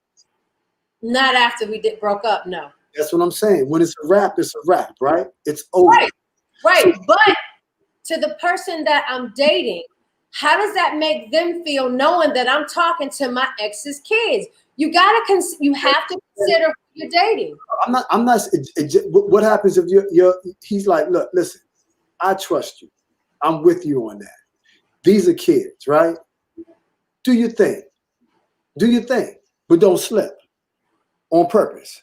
Now, if you're using the kids as an excuse to get back, that's something different. But these kids have grown to depend on you, to love you. You was their stepmother for a minute, right? Or you was their mother for a minute, right? Well, okay. Their mama was still in the picture. Their mother was still in the picture. And I mean, do I miss them? Of course I miss them. But for me, when I close the door and Darius says, no, for me, when I close the door has to be closed. And you know what? And if they were adults, if they were about to be like 18 or whatever, that's different. Okay. Because then they're adults, but when they're younger, these are little. How old are they? Huh? How old? So they can't just pick the phone up and call you on their own. Yeah, they could, but he monitored their phone calls. No, he monitored their text messages, all that kind of stuff. I got it. I didn't want him knowing that I'm still talking to them and that they're still talking to me. If they were old enough, they were more mature, they were grown. Exactly. You know, when they're 11 and 12, I mean, that's because then I have to think about if the tables would turn and I'm dating him and he's talking to his ex's kids. How's that gonna make me feel? Well, and trust. Listen. I understand that. It's what I'm saying is that it's a slippery slope. It's a very slippery slope, and there's got to be if that's gonna happen, there has to be a lot. I mean, a lot of communication. There has to be transparency. Hey, listen, I talked to the kids today. So and so and so. This is what we talked about. I'm just saying. It's a slippery slope. I dig it. And if they're older, 18, 19, 20, that's different. You're in college. You're doing your thing. You know. But when they're younger like that, That's just me. Now, I know people might not agree, but well, I mean, it just depends on in your current establishments, you know. And he may be like, "Yo, go for it." You know what I'm saying? Those kids have nothing to do with it. But if they're being manipulated to do that, you know, and if you're not, another thing, huh? That's another thing that people have to think about: are the kids being manipulated by the parent? Because then they, you know, they're knowing your business and this, that, and the other, and are you dating and this, that, and the other. I mean, we had the kids and I had an open relationship. So, and it's just certain things that you don't want your exes to know, period. I got you. When you break, you break. And I mean, that's respectable. And I'm not saying you have to, but, sometimes, well, you know what? Kids are collateral damage in grown-up stuff. Darius, do you agree with anything I said?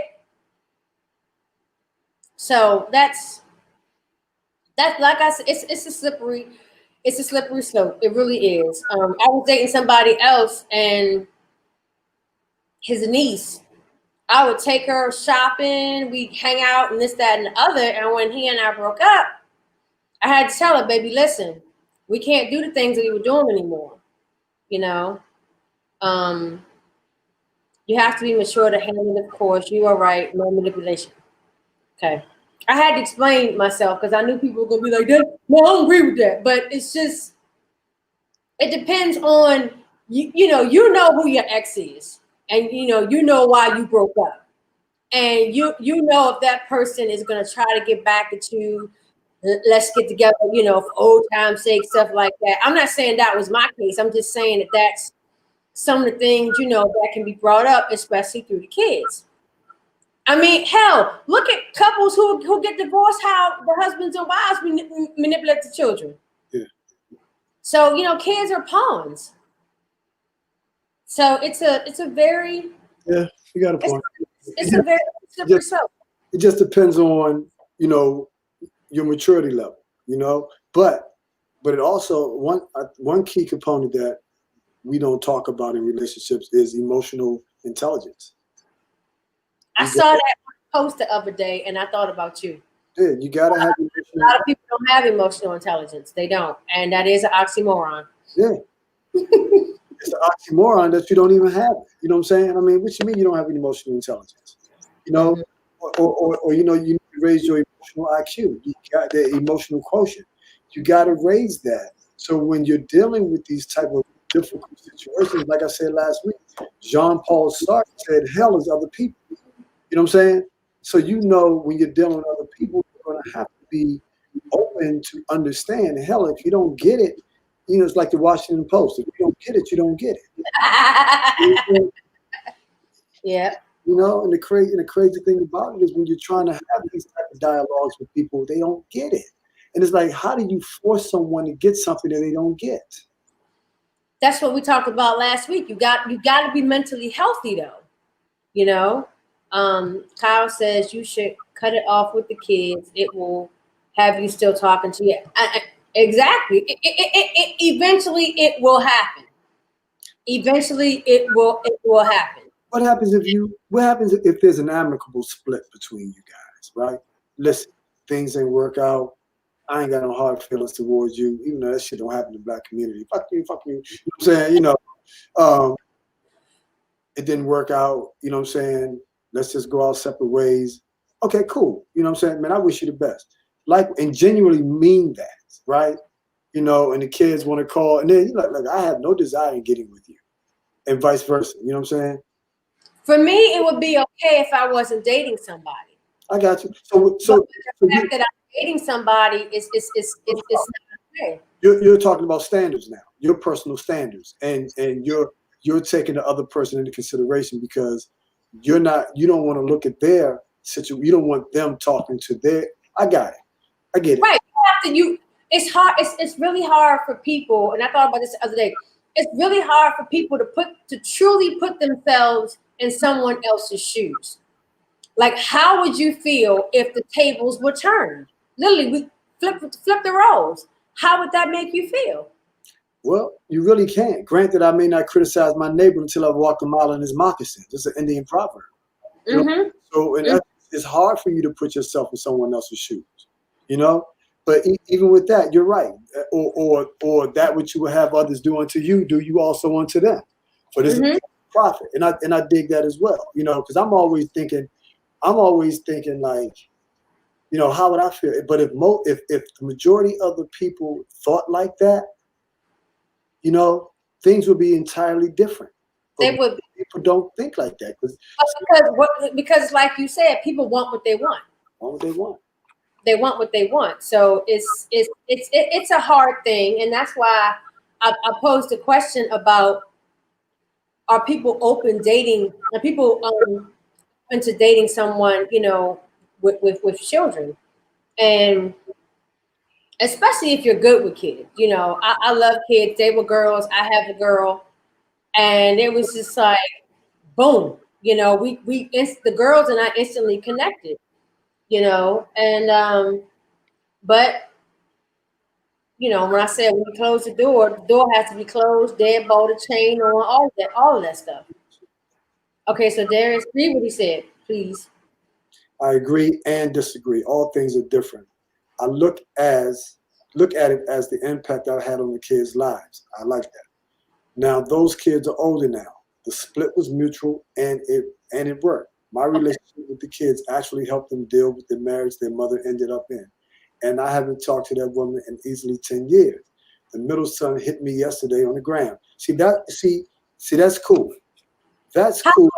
How old were the kids, Darius? Go ahead. What you were saying last? That's cool because look at the way he handled it, right? He didn't cut the kids off because of her, right? And it's like, look at the relationships that happen, you know, after. I respect both opinions. It just depends on your morals and your values, right? Mm-hmm. And Darius, real quick, after y'all broke up, were you in a relationship right after that, or were you single for a little while? That to me, because right after, I was still talking to the kids. Okay. But once, you know, I met somebody, that had to stop. So like I said, as long as I was single, it was fine. But did you go to that person and say, listen, you know, I periodically talk to my ex's kids, right? What's your take on that? Here's my take. If I'm not in a relationship, I don't have a problem with that. Number one, I have no interest in this person. This person has no interest in me. And even if they do, that has nothing to do with it. You know, I've established a relationship and a bond with these kids. How does that make you feel? This person says, listen, that relationship that you have with those kids or the relationship that you have with those kids, right? As long as you're open, honest, vulnerable, and sincere about you not trying to go back or you allowing yourself to be manipulated and used, I have no problem with that. Would that have changed how you dealt with that situation, or would you still have cut them off? It probably would have changed how I dealt with it, because he's letting me know that he trusts me.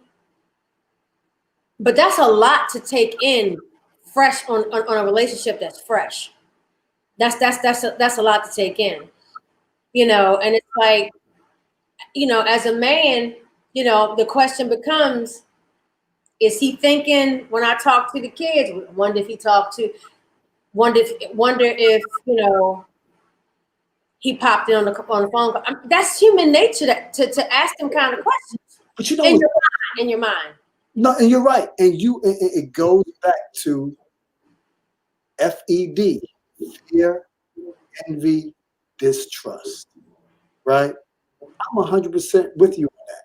You know, it's like Kat say, play like you my cousin. You know what I'm saying? Guys hanging out with a female, they together all the time. So when this woman comes around, they be like, oh, act like you my cousin. Let's read Darius. I'll read it. When we started dating, 975 and 12 to 8 at the stop. Now, Nikki, I was Ben my Darius. What? I don't get the last part, Darius. Right. You understand what I'm saying? You know, if you straight up with people, you know, this is who this person is, right? This is who this person is. No surprises, no pop-ups. You know, it's like you've been married for 10 years and all of a sudden you meeting a guy. Well, who's this? 10 years into the relationship, who's this? And she says, oh, this is my best friend. I've never heard you talk about him before. Right. And remember what I talked about last week about how I introduced him to my circle? Yeah. You know, that because that's important, because I don't ever want him to call me and, you know, and him not know who I'm hanging out with. You know, Erica hasn't met him yet, but Erica knows who he is, and he knows who Erica is. Gotcha. You know, it was important for me, for him to know people that I talk to on a regular, people that before Corona hit, that I was hanging out with. And like I said, you know, he's liked everybody, male and female, that I've introduced him to. Because, you know, I smoke my sticks. But give yourself a pat on the back, right? Ken says, I'm still here, y'all, just cooking up a smokehouse seasoned tavern burger. You know what? You always cooking. You asked if I was in a relationship, but no, I was being Darius. Oh, okay. Well, see, that's different, Darius. So you could, you know, continue the relationship with those kids. And, you know, they were 12, 10, and 8. And depending on, you know, when you got into another relationship, if ever, you can continue to have, you know, a relationship with them. But, you know, if you were with someone and you told, you know, this woman that, and she was apprehensive about it, yeah, wondering if that would have changed your mind on things. Well, see, but check this out. Being apprehensive based on your own past or based on your suspicions that has nothing to do with the truth and reality is one thing. Like you said, when you were introducing your now, you know, significant other to your friends, right? And he liked everyone. Had he said, nah, you know, I don't like this one, and you'd have been like, well, why is that? Well, Right. It's just something about no. It's just something about what is it about that person? You can't say, I put it to you like this. You can't be vague and generic. I was watching What's Happening years ago. Raj rerunning Dwayne. Dwayne's uncle. No, reruns uncle. No, reruns brother-in-law, right? Because rerun lived with his sister and her husband, right? Dwayne was picking all the winners for the football team, right? Every week he was winning, game after game after game. So reruns, who was Rollo and Sanford Son was his brother-in-law. He's like, yo, man, you know, your boy is doing this thing, you know, we need to connect. He said, okay. So Dwayne, who you got? He said, okay. And dude put all his money up, you know. Dwayne's team, my man, Kyle, Dwayne's team ended up losing. He say, how was you picking them? I like their helmets.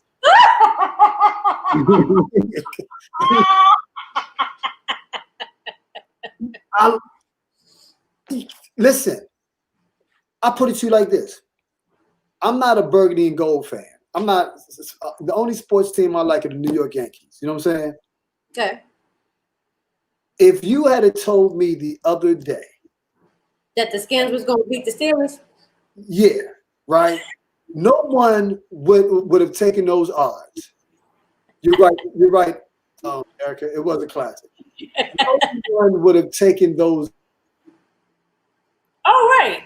You froze, Les. Oh, damn. Les, you still there? Yeah, I'm here. Okay. You're frozen, though. Yeah. There's no way in the world that I would have taken those odds. Nobody would have taken those odds. Am I right? Mm-hmm. So if your man come to you talking about, I don't like him, right? You need to understand why. So he's smoke screening, right?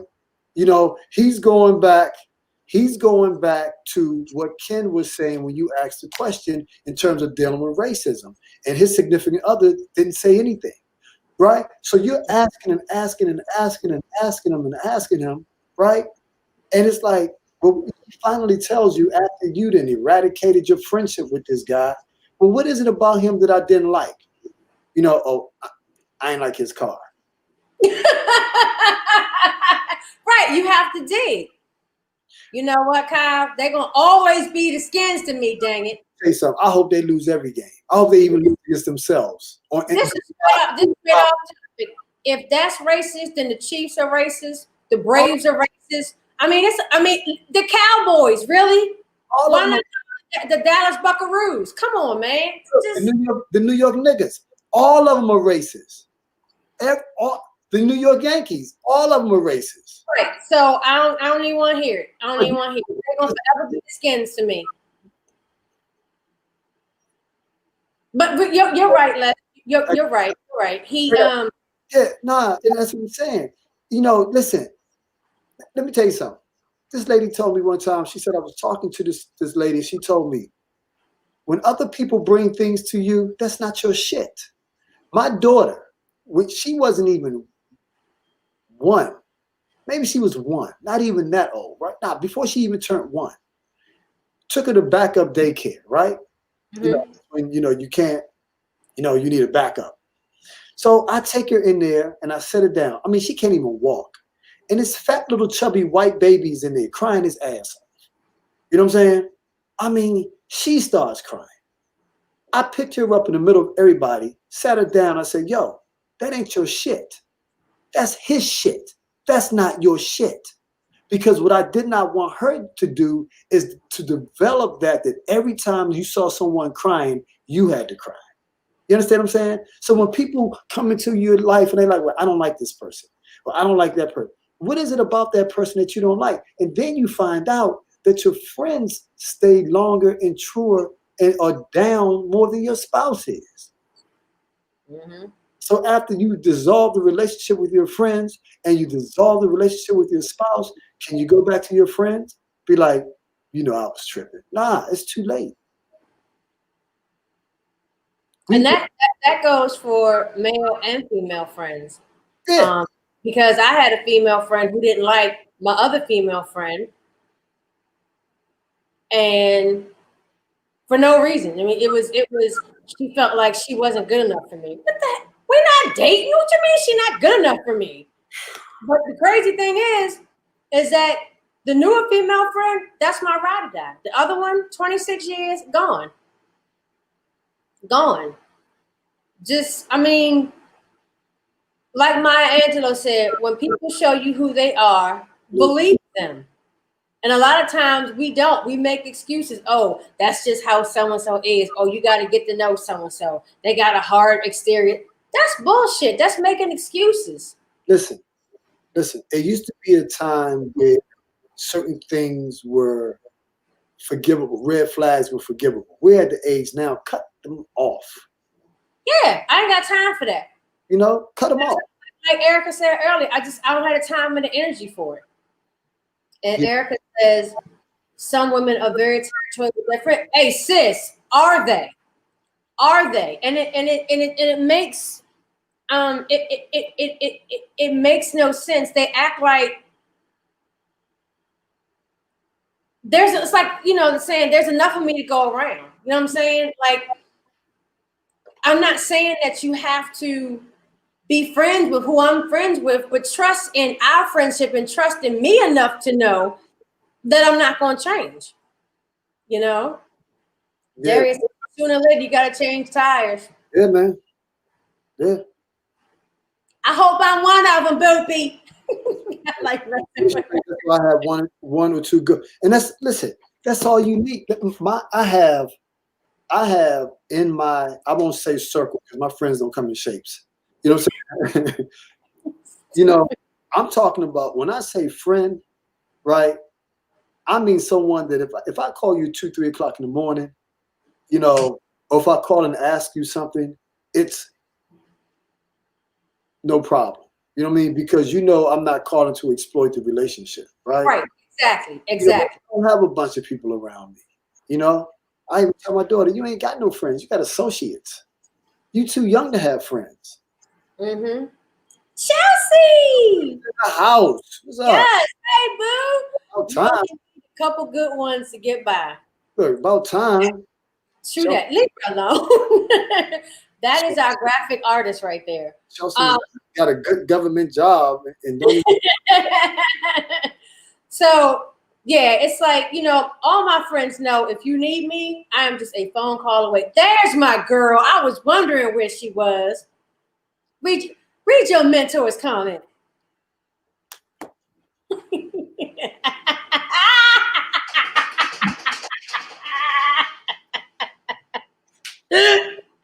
Seasons change and so do our needs. Sometimes we need something new as we evolve.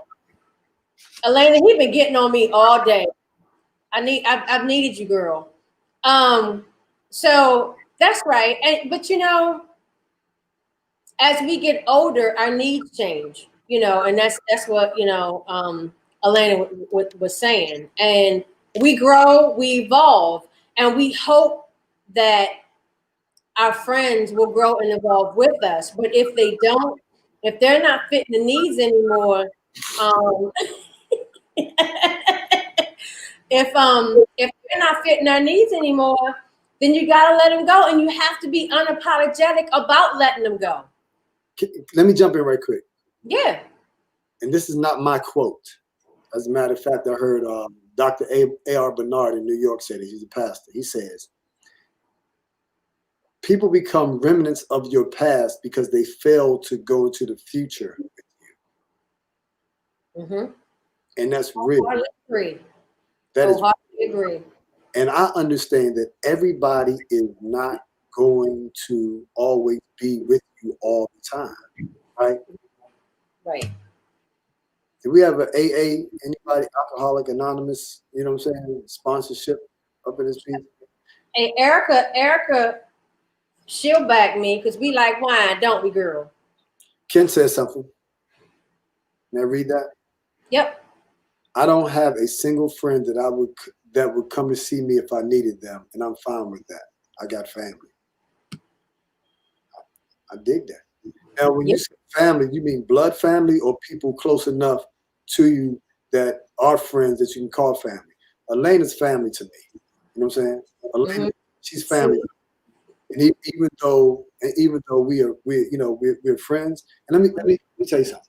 When you know, a lot of people don't know, my twin sister died of brain cancer a couple of years ago, and I remember walking down the stairs that morning.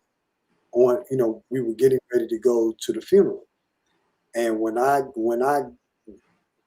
got downstairs, my folks was there. Lena was there. My crew was there. You know what I'm saying?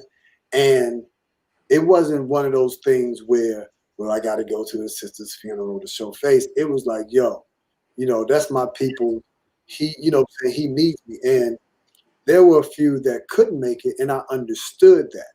You know what I'm saying? And based on that, the ones who were there, even the ones who couldn't, I mean, we're like this. You understand what I'm saying? So, and there was a time that, Elaine and I used to talk every day, two or three times a day. Now we may talk maybe twice a week, 3 times, but, that aspect of it changed, you know what I'm saying? Because of schedules and all of that stuff. But the commonality, the continuity, I mean, we're still tight like that. We don't talk as much as, because everybody's busy nowadays. But, I understand what you're saying, Ken, blood family. I got you. Darius says, everybody that comes with you ain't gonna leave with you. Got that right. So I just, I think it's the way we exit those seasons.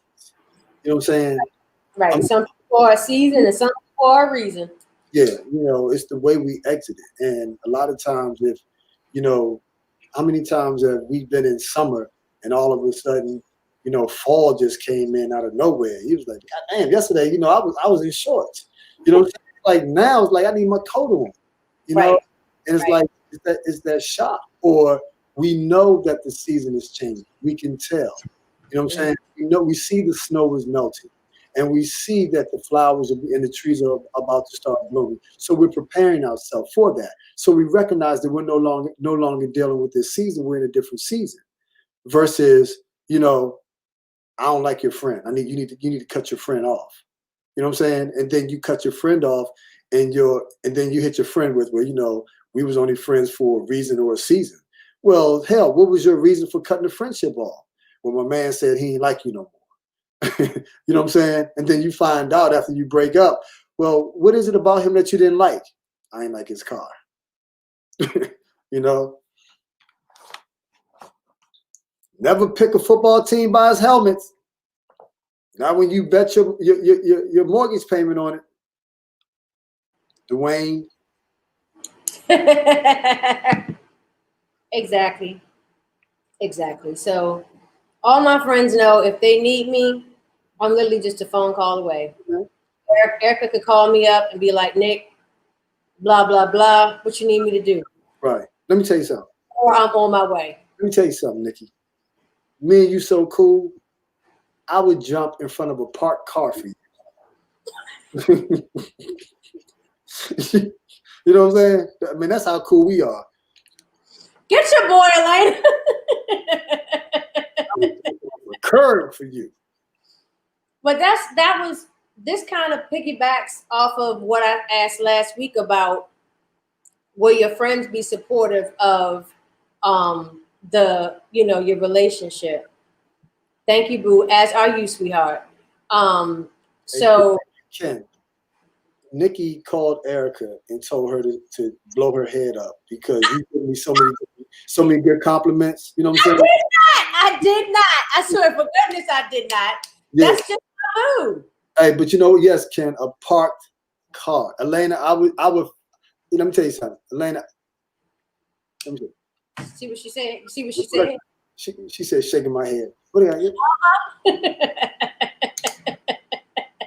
See, normally, Erica, it's the guys. Normally, Erica, the guys are all about less. I get nothing. So thank you, honey, for being in my corner this week. No, the guys are not about less. Hey, somebody said people lie.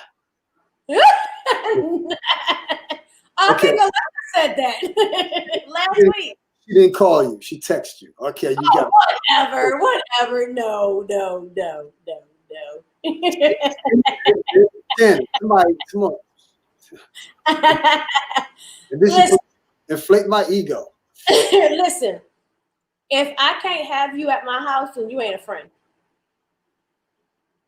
That's how I look at it. Erica spent my house. She spent the night. We hang out. I cook for her. We smoke. We chill. That's my dog. Sound like a one-sided relationship to me. Whatever. No, you know what? You see how he doing, Erica? Nah, that's not true, Nikki. I be happy. Okay. But you haven't given him any shout-outs. Erica jumps on for the first. Is the first time on here? Yeah. She hopped on for a minute and then she had to go earlier on. Well, this is her first time watching the whole thing. She jumps on for the first time, and you blowing her up. Kim been on here since day one. You know, showing his vulnerability too. Yes, he is. Yes, he is, girl. Look at your profile. I know where you live. No, you don't. But no, I mean, we got this back. You know, we got this back. You know, that's cool, man. I mean, that's cool. I mean, and that's what you need. I mean, it's like, you know, like they say, only God can give you the heart of a person. You know what I'm saying? You know, you can't legislate. Elena and I was talking about this yesterday. You can't legislate certain things. You know, you can't legislate that a person loves you. You can't legislate that a person is into you. You know, it just happens. You know what I'm saying? It just happens, man. And when it happens, like we said earlier, last week, don't look for love. Recognize it when it comes.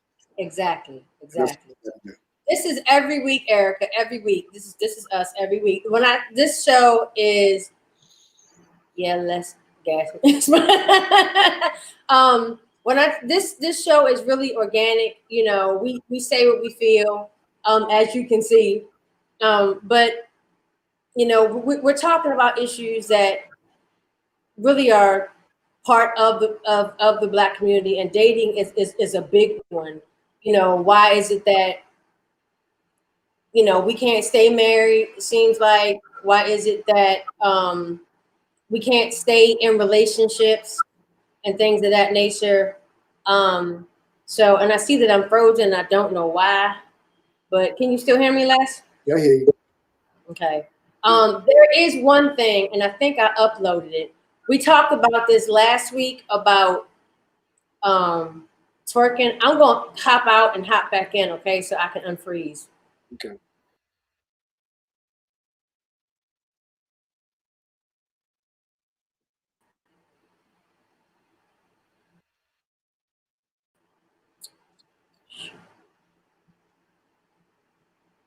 I may have to. Can you hear me still? We can hear you. I don't know. I don't know why my video was acting up, but since y'all can still hear me, we talked about twerking, and I wanted to play this.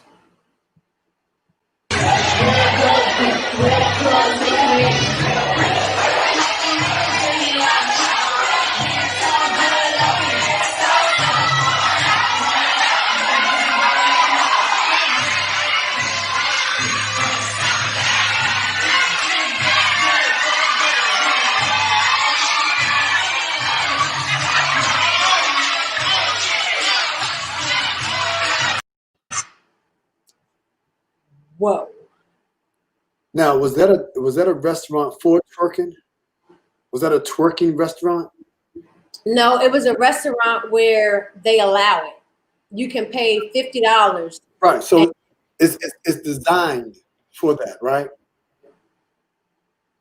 I guess you could say that. Right. Right. So that's more appropriate than twerking at my man's restaurant.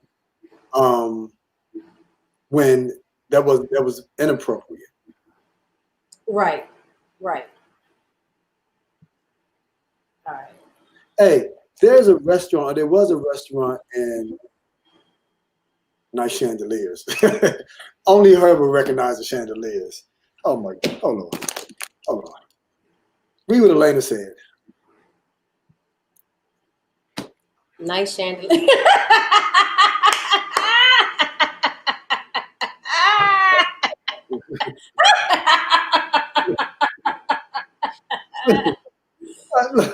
So it's just like, my question is, you know, if you date and then you go to a restaurant and your girl gets up and starts twerking, do you politely leave her there?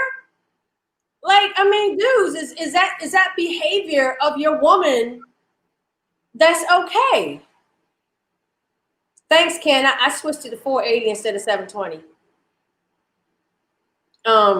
So I don't know. I mean, when I saw that, I was just like, whoa. But again, my question is, if you are twerking, who are you trying to attract? Because real men, they don't find that attractive. They don't want that. They don't want you shaking your booty like that. In private with him, of course. In public. But not for everybody to see. But keep in mind, can you go back to the video?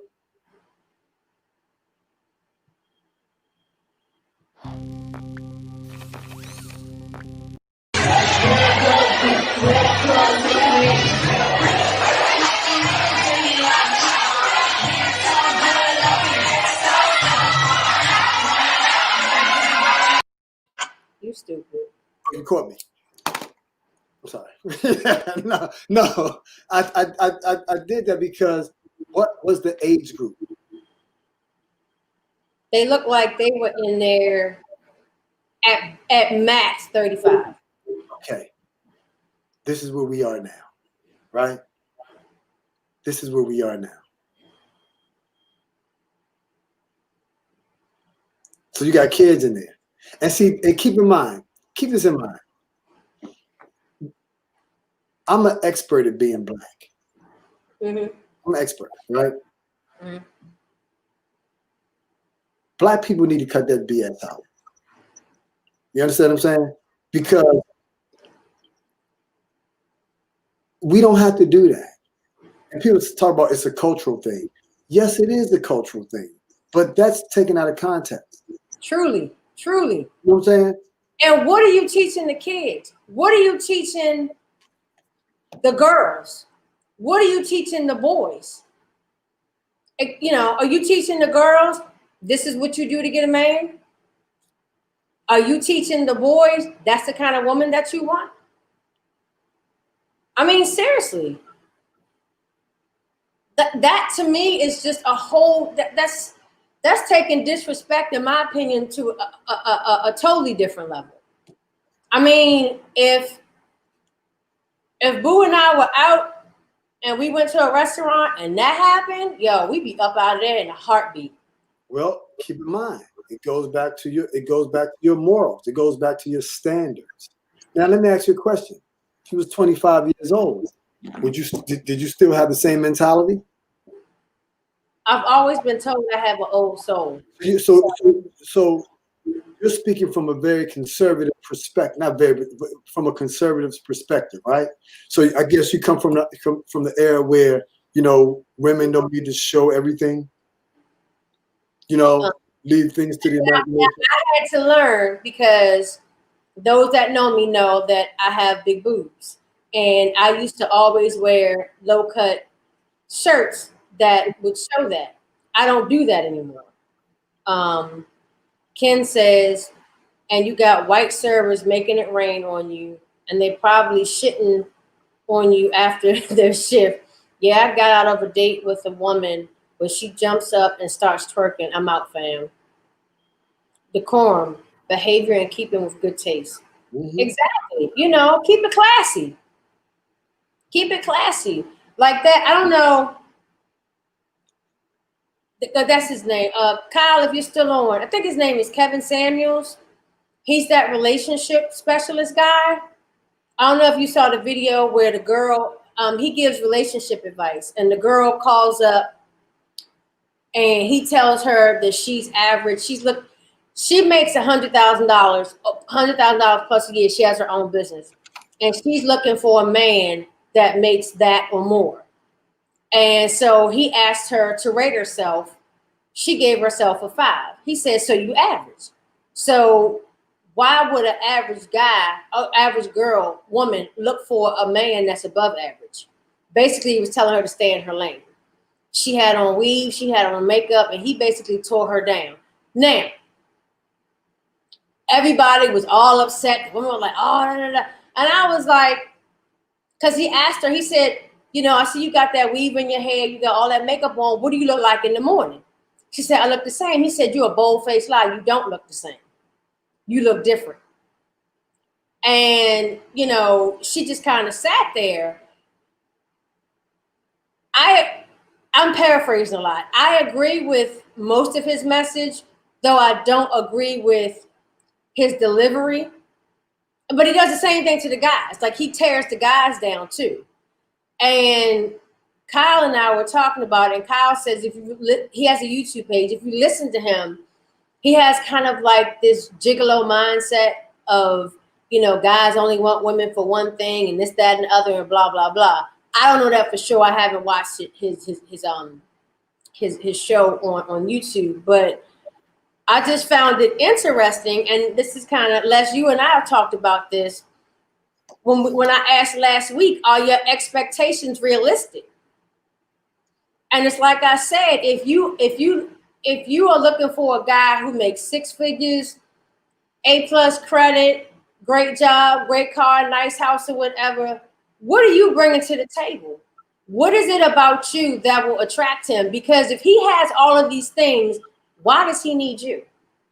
When your credit is 450, you still living at home, you might be catching a bus or the Uber. Are you looking for a come up, or can you help that man grow? Let me rephrase that. Can you guys help each other grow? Can you build together? Exactly. You know, when you start, you know, jumping out of the kiddie pool into the adult pool and you can't swim, you fitting to drown. You know, so again, are your expectations when it comes to dating, are they realistic? Truly. I mean, what's wrong? Let's take that chick. What's wrong with a dude making 80K? Still got good credit, got a fairly decent job, benefits, got his own place, got his own car, but you won't give him a second look because he's not making six figures. Yet he'll treat you like the queen that you are, but you're going to overlook him because he doesn't check every box that you've put there. So why is it that you can't get with him and you guys help each other grow? Ladies, I'm putting that out there to y'all. Yeah. You know, and flip the script, you know, with the guys.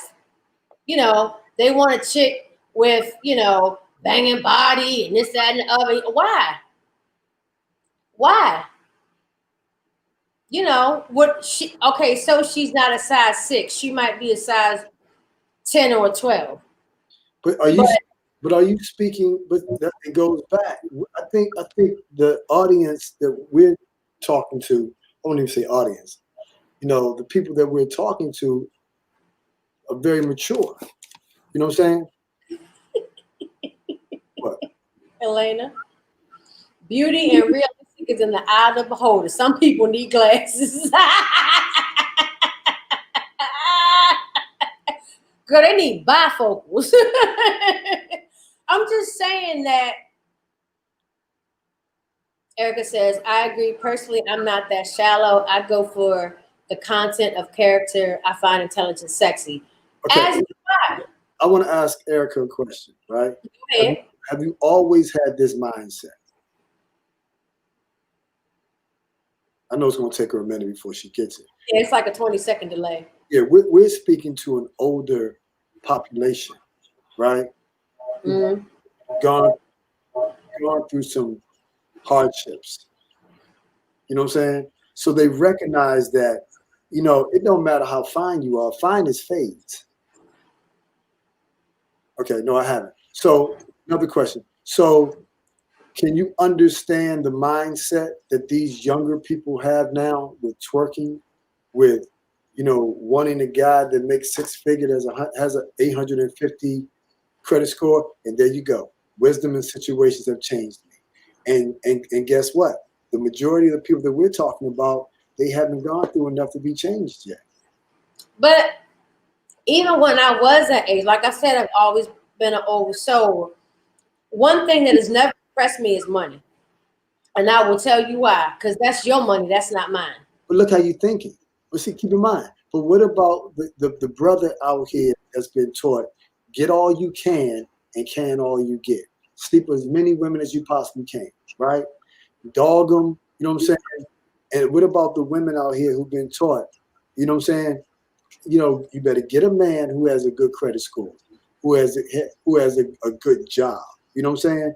Versus someone with a degree that you can build with. No one talks about building. Go ahead. I found intelligence sexy. I fell in love with my calculus lab partner in the commuter lab, watching him work those equations. Yeah, I get it. What's that? What do they call that person? Sapiosexual? Sapiosexual. Yeah, sapo. Mm-hmm. Yeah, I mean, if everybody was like that, you know, that would really. You have a lot of people out here. You have some smart people out here that, you know, they would be without a relationship. You know, not smart, sexy people out here. You know what I'm saying? That would be out of a relationship. You know, you fine, but you know what's going on up here. You know, you're nothing more but a symbol without substance. And go ahead. Keep going, because I'm finding something that the more we understand and we get older, we got our gray in our beard, and you know the hair is bald, and you know what I'm saying, you know, picked up a few pounds. You know, you realize that things aren't the way they used to be. You know. So this guy wrote, instead of asking for a pic of her body, ask for a pic of a book she's reading. Buy it, text her the pic, have a book club date, and converse. Turn the pages of her mind. Yeah. So then so he texts, "Good afternoon, beautiful. What book are you reading today?" She was like, "What? What book are you reading? So we can read it together." And her response was, "Bitch, I ain't reading no book." And that's what he should have said. Click. So I was like, ergo, that's why she's single. No real man or woman wants a dumb partner. Dr. Seuss does not count. Hop on pop. But I thought that was beautiful. I thought that was absolutely beautiful. Yeah, you know what I'm saying? And I was like, and that's one thing that my boyfriend and I have done. We'll get a book, we'll read it, separately, and then we'll come together and we'll talk about it, while we're smoking cigars. Emotional intelligence. That's the word. Emotional. So here we go. We got emotional intelligence. Mm-hmm. Got decorum. We got vulnerability. We have transparency. Am I missing anything? Realistic. And intimacy. Intimacy. We build a man right here. We're building like what? The perfect person. The perfect person. I mean, but not listen.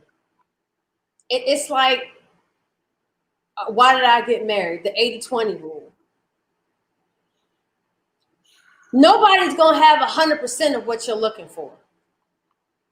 Okay? Shit, we don't have 100%. Right, but the thing is, if they have that 80, you can forgo that 20 and y'all can build together. And maybe that 20 will start to disappear because you'll be like, you know what? I don't really need that because this person gives me this, something I didn't even realize that I wanted or that I needed. But see, that's an illusion as well. Okay, here we go. Read what she said.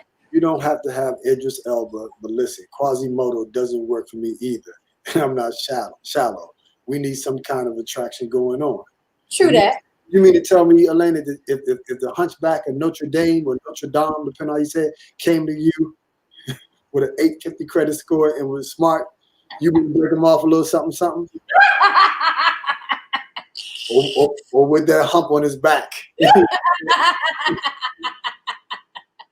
mean, not every guy's gonna look like Idris Elba. You know what I'm saying?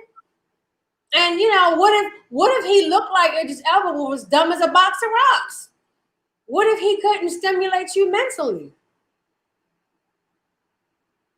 Just because he fine don't mean he's smart.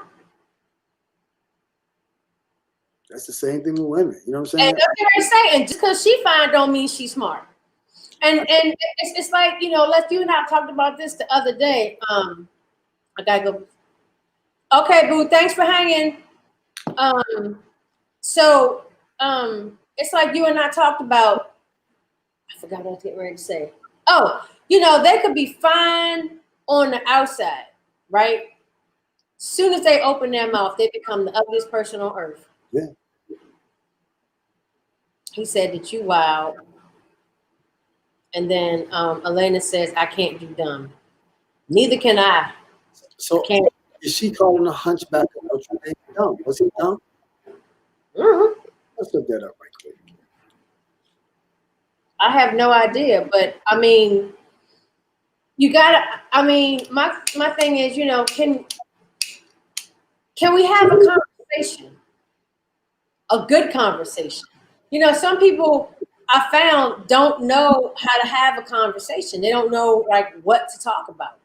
Pick a subject. Pick something that you're good at talking about.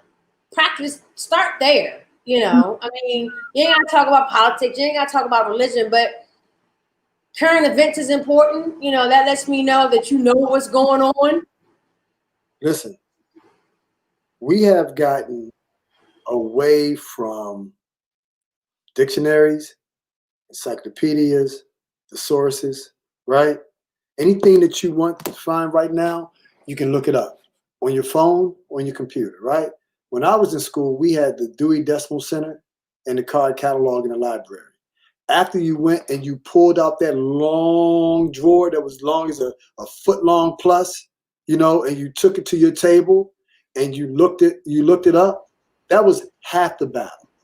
The other half of the battle was that book in the place that they said that it was supposed to be in? So therefore, in the process, we had to do research, right? When you have videos like TikTok is what they call monkey marketing. It's only 30 seconds. If you watch yourself and your mind is moving every 30 seconds to something different, it's hard, and I'm guilty of it too. It's hard for you to maintain when your mind is always racing. So when people don't read no more, they don't research, they can't have conversations with you. That is crazy. That is crazy. And that's why the guy who did the book thing, that's very important. Take him on that date. What book are you reading today? Are you not reading? Okay. Well, what books have you read? What books have you read? Right. Mm-hmm. Said other qualities make people more attractive, but some people just will never be on the radar. And I got that because we all have our preferences. You know what I'm saying? I dig that, because listen, you can be fine, but I can't deal with no dumb person. I can't, because I can put a mask over your face and pretend you're somebody else. If you're ugly, but you're smart. You know what I'm saying? But one thing you can't do, you can't make an unintelligent person intelligent. Nope. You can't. Do they have a skill? Are they, granted, they might not read, but what if they're an entrepreneur and they hustling? That's a different kind of smart. That's a different type of intelligence. I'm not talking about run a business, and you got to know about money and this, that, and the other. So there's levels to this. Yeah, I'm not talking. We don't have to sit down and talk about the trickle down theory every time, or quantum physics. I don't even know quantum physics. But what about? And see, here's another. And Eric is gone, but here's another thing that deals with intelligence. We talked about it. Transparency. You know what I'm saying? Well, how did that make you feel today? You know what I'm saying? You know what? I tried to mask it, and pretend that, I was angry, but deep down inside, I was really hurt. You know what I'm saying? Being able to articulate how you feel. But boys are not developed or taught how to develop an emotional vocabulary. You know what I'm saying? We don't know how to use, interjections? Ouch. That hurt. You know what I'm saying? I didn't like the way you made me feel. We do about small stuff, but, what's wrong with you? Nothing.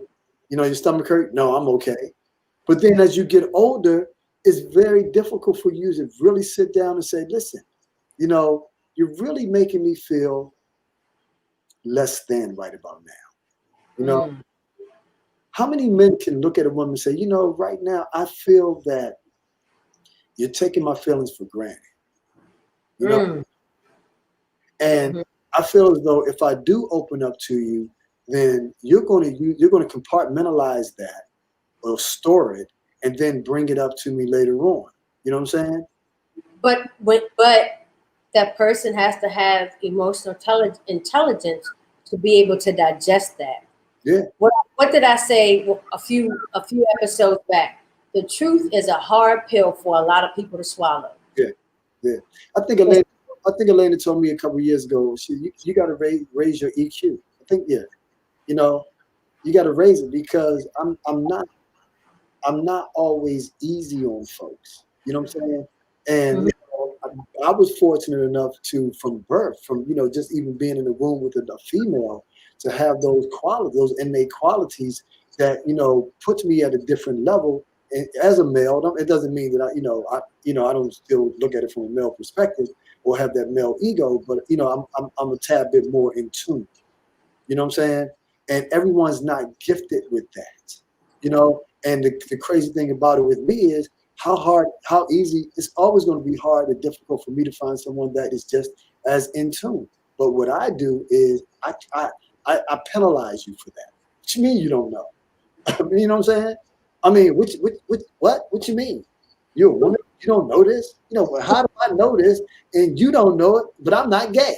You know what I'm saying? Maybe I am gay. Vulnerability is a gift. When people mishandle it, you may not get it from me. Again, I'm ding, ding, ding. We need a bell. We need a ding bell. That's true. That's been a main problem with me and my relationship. I feel a certain way, but when I express it, it's usually dismissed or they'll acknowledge my feelings, but doesn't make change. And all of those are RKs, relationship killers. So Go ahead. going back to what you were saying, why is it that men are not so easily to forgive when it comes down to infidelity? Now, you are absolutely right in what you said. Don't no man, like Richard Pryor said, man, don't no man want to know that another man was in his woman's puss, especially if it fits. You know what I'm saying? You know, that's Richard Pryor. You know what I'm saying? You know, I mean, that's true. I mean, you and to me, a man that, I mean, I know people that have had,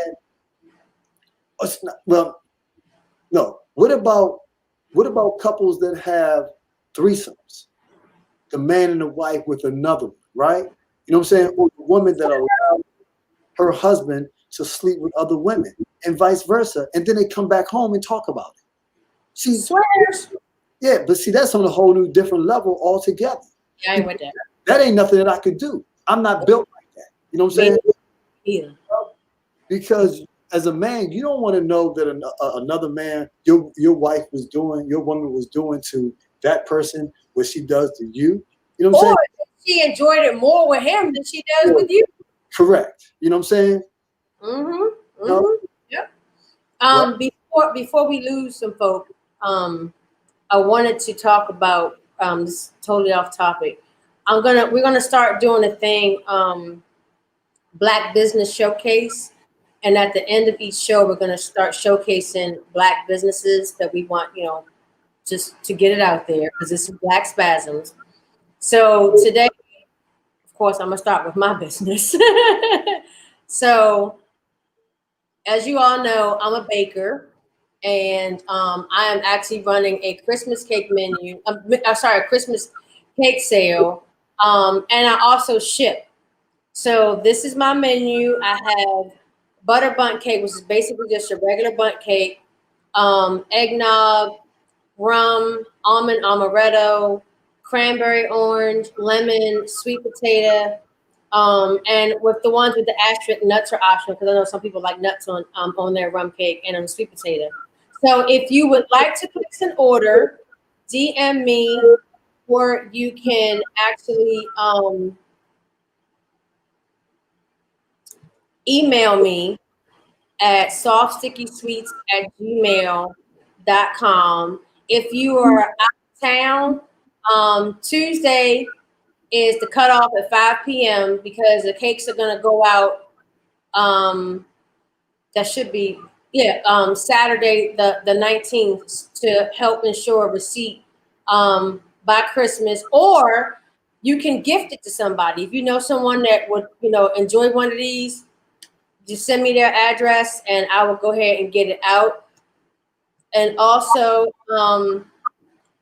these are just, a few of my cakes. That's the lemon, that's the butter, and that's the sweet potato bun. So I wanted to get that out, beforehand. And I know we got a few comments. Can never get in life at all. And she says, ding, ding, ding. So, every week, and I've got some people hopefully lined up that I will be sharing their business with you. So okay, back on topic. I wanted to get that out there before. This is public, so just hit me up in the DM if there's something if you want to talk to me about with the business, and I'd be more than happy to talk. Back to relationships, Les. No, I mean, we just, some people are not cut out to deal with infidelity because it's to a lot of people, it's sacred. It's sacred. It's something that you share together, and when you go into body movements, facial expressions, it seems as though that's the most vulnerable that you can possibly be with someone, which is not true. It's the most physically vulnerable that you can be, and some men just can't handle it. They can't get back from that. Don't know why. I mean, listen. Thanks, Ken. Ken said those cakes look amazing. I mean, swinger. Okay, I know how me and my boo are, and I tell you one thing: I would lose my ever loving mind if I saw him throwing down with another woman the way he throws down with me. Ain't no way in hell. Right. I'm not built for that. Some people are, some people aren't, and I know a few swingers, and I've heard where they've actually left for their swing partner because they've enjoyed that more. And my thing is, you open the door to that. You open the door for another person to come into your private, sacred relationship, into your bedroom to share. I just listen. My mind, the way my mind's set up. To some people, that's not a problem. But what does it say about your partner when they're willing to share what's already not theirs? Well, we're going back to what I said earlier. You know, what they want to do with their body is up to them. You can't regulate a woman's body. You can't regulate a man's body. You know, that's a mutual agreement that people have. Some people don't have a problem with swinging. You know, their thing is do what you do as long as you come back to me. You know what I'm saying? Because keep in mind, would you leave your spouse over infidelity?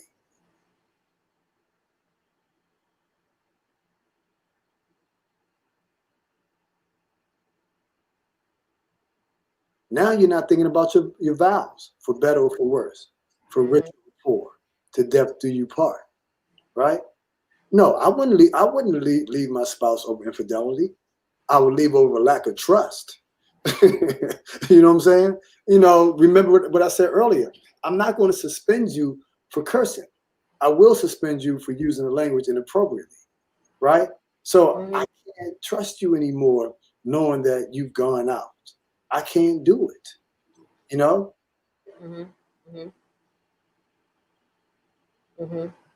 Hold on, let me say this before we read Ken's. Okay. If you know your partner and they are free sexually, right?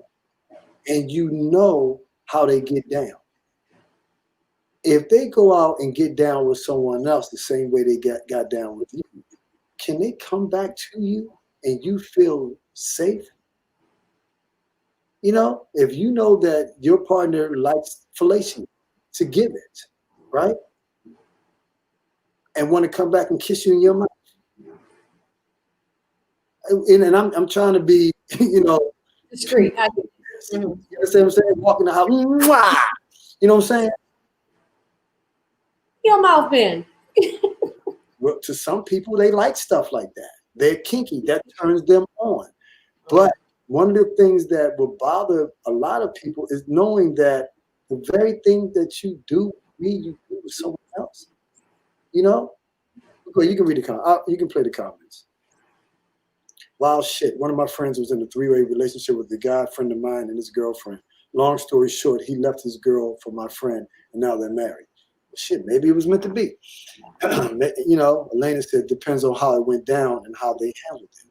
And I that's why I was quiet. It really would, I guess for me, it would depend on the circumstance. If they came forward right away, if it was a one-time thing, if you know, if it was something over and over and over again.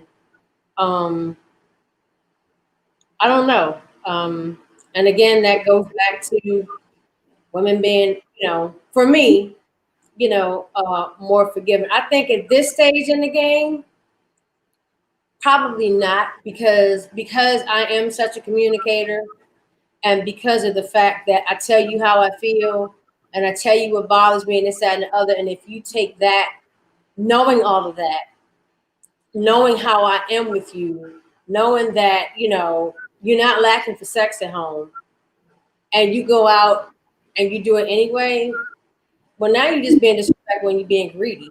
Because if it's something that I'm not doing and you haven't voiced that to me. Transparency, vulnerability. Exactly. If it's something that's sexually that, you know, in a relationship that person is not meeting, tell them. They're not Swami the mind reader. They don't know. I'll always say, you don't know if you don't know. So what happens when you tell them, right? But here's the thing. It's not, because that's a different argument. It's about transparency, being vulnerable enough to say, this is how I am, right? It doesn't necessarily have to be the physical act of sex. It could be an emotional need that gets taken care of through the vehicle of sex, if that makes sense. It does. And if your partner is not meeting that, correct. You have to tell them, but then you have to give them time to change it, to work on it. We are such a microwave society. We want that instant gratification, that instant fix. And if there's something that's not being met, you got to give that once you put it out there, you have to give that person time to work on it. Now, if they're not working on it, tell them again, hey, listen, it's been 6 months. We had this talk, told you this is what I need, this, that, and the other. Like, I think when you are talking to a person and you constantly tell them and they're not listening, I would rather you break up with me than to cheat on me. Break up with me because I'm not meeting your needs or because they're not meeting your needs. Then you can go and do what you want. Nah. Let me tell you why that doesn't work, right? When they say people want their cake and eat it too? Mm-hmm. That's dumb. Yeah, why wouldn't you? If you order dessert, don't you want to eat it, right? The problem is they want your cake and everybody else's cake and eat it too, right? The reason why people are not going to come up and tell you that is because they still want to maintain what they got with you and get what they need to get elsewhere. They want that safety net. They want the safety net. But see, the thing about it, they can say, well, look, the relationship is fine. It's just the sexual component that's not there. So if I go out and do what I need to do, right? Keep it clean, be respectable about it.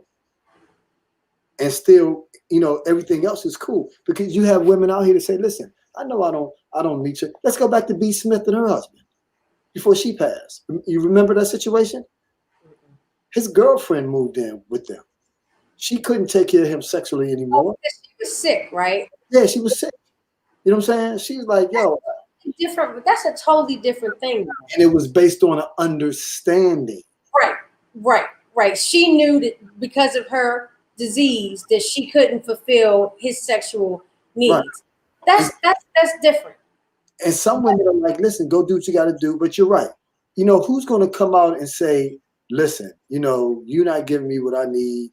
Who's going to rock a 7-figure income relationship, right? With their spouse, right? Okay? I'm not going to be unhappy. Right. Because one thing is bothering you. You mean you will uproot, and I'm not saying you're wrong for that. I'm looking for conviction here. You mean to tell me you would uproot a 7-figure relationship over some sex? And you're like, yeah, because it's not just the sex. It's something that's attached to that. It's a value that I have connected to that. So if you're looking at it from the straight physical, then you're missing everything that I'm talking about. Mm-hmm. I got you, Monogamous relationship popping up as well. Yeah, the days of monogamy are slowly fading away. Yes, they are. Man, listen. Yes, yes, it is constantly. Not all. I can't get with that. And but I'll be old fashioned, but that's just me. I heard a commercial today that I haven't heard in a while. We don't talk about AIDS anymore.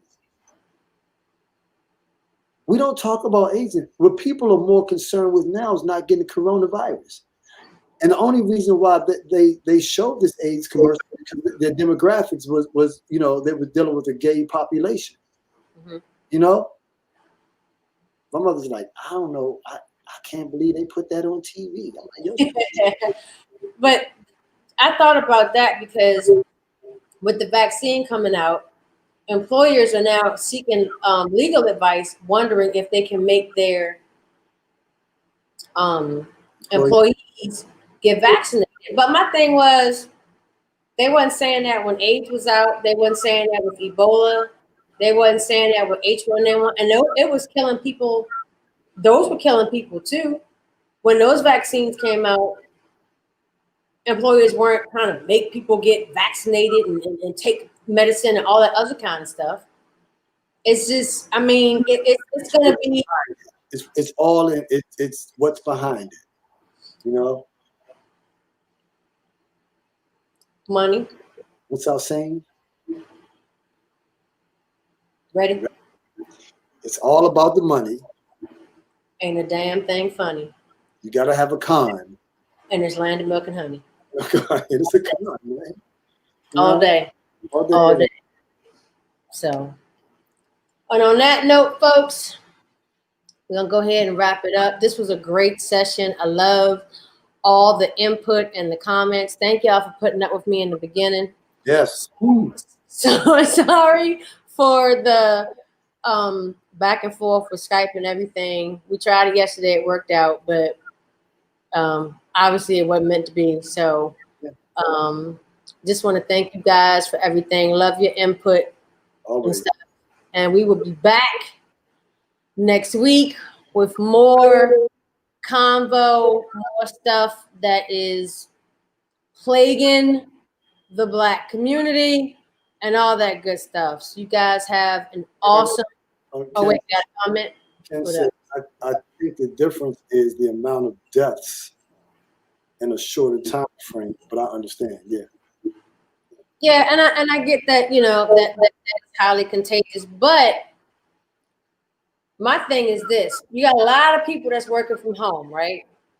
A lot of companies are looking at, can we keep it that way? I mean, most of us have been home since March.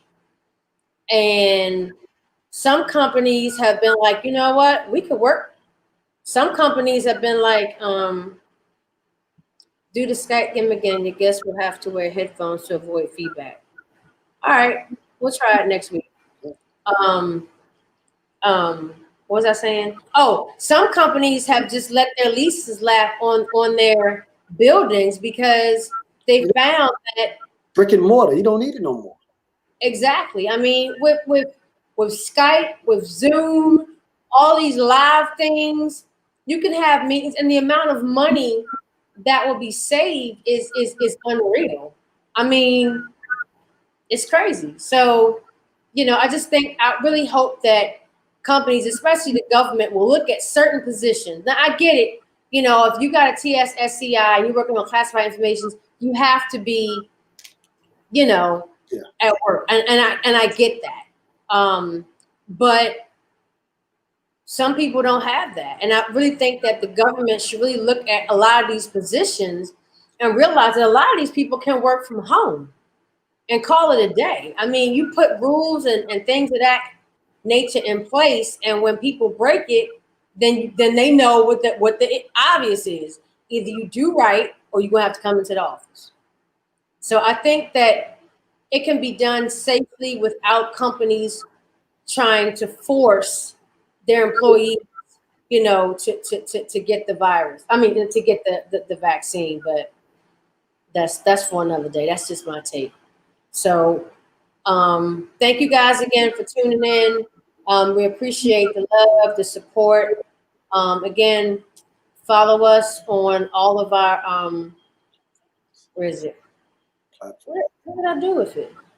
Did I get rid of it? Oh, here we go. On all of our platforms at that website, it'll take you to all of our social media accounts. Follow us. Please subscribe to us on YouTube. You can also watch this live every week, Wednesdays at 4 p.m. Eastern Standard Time. And with that, peace.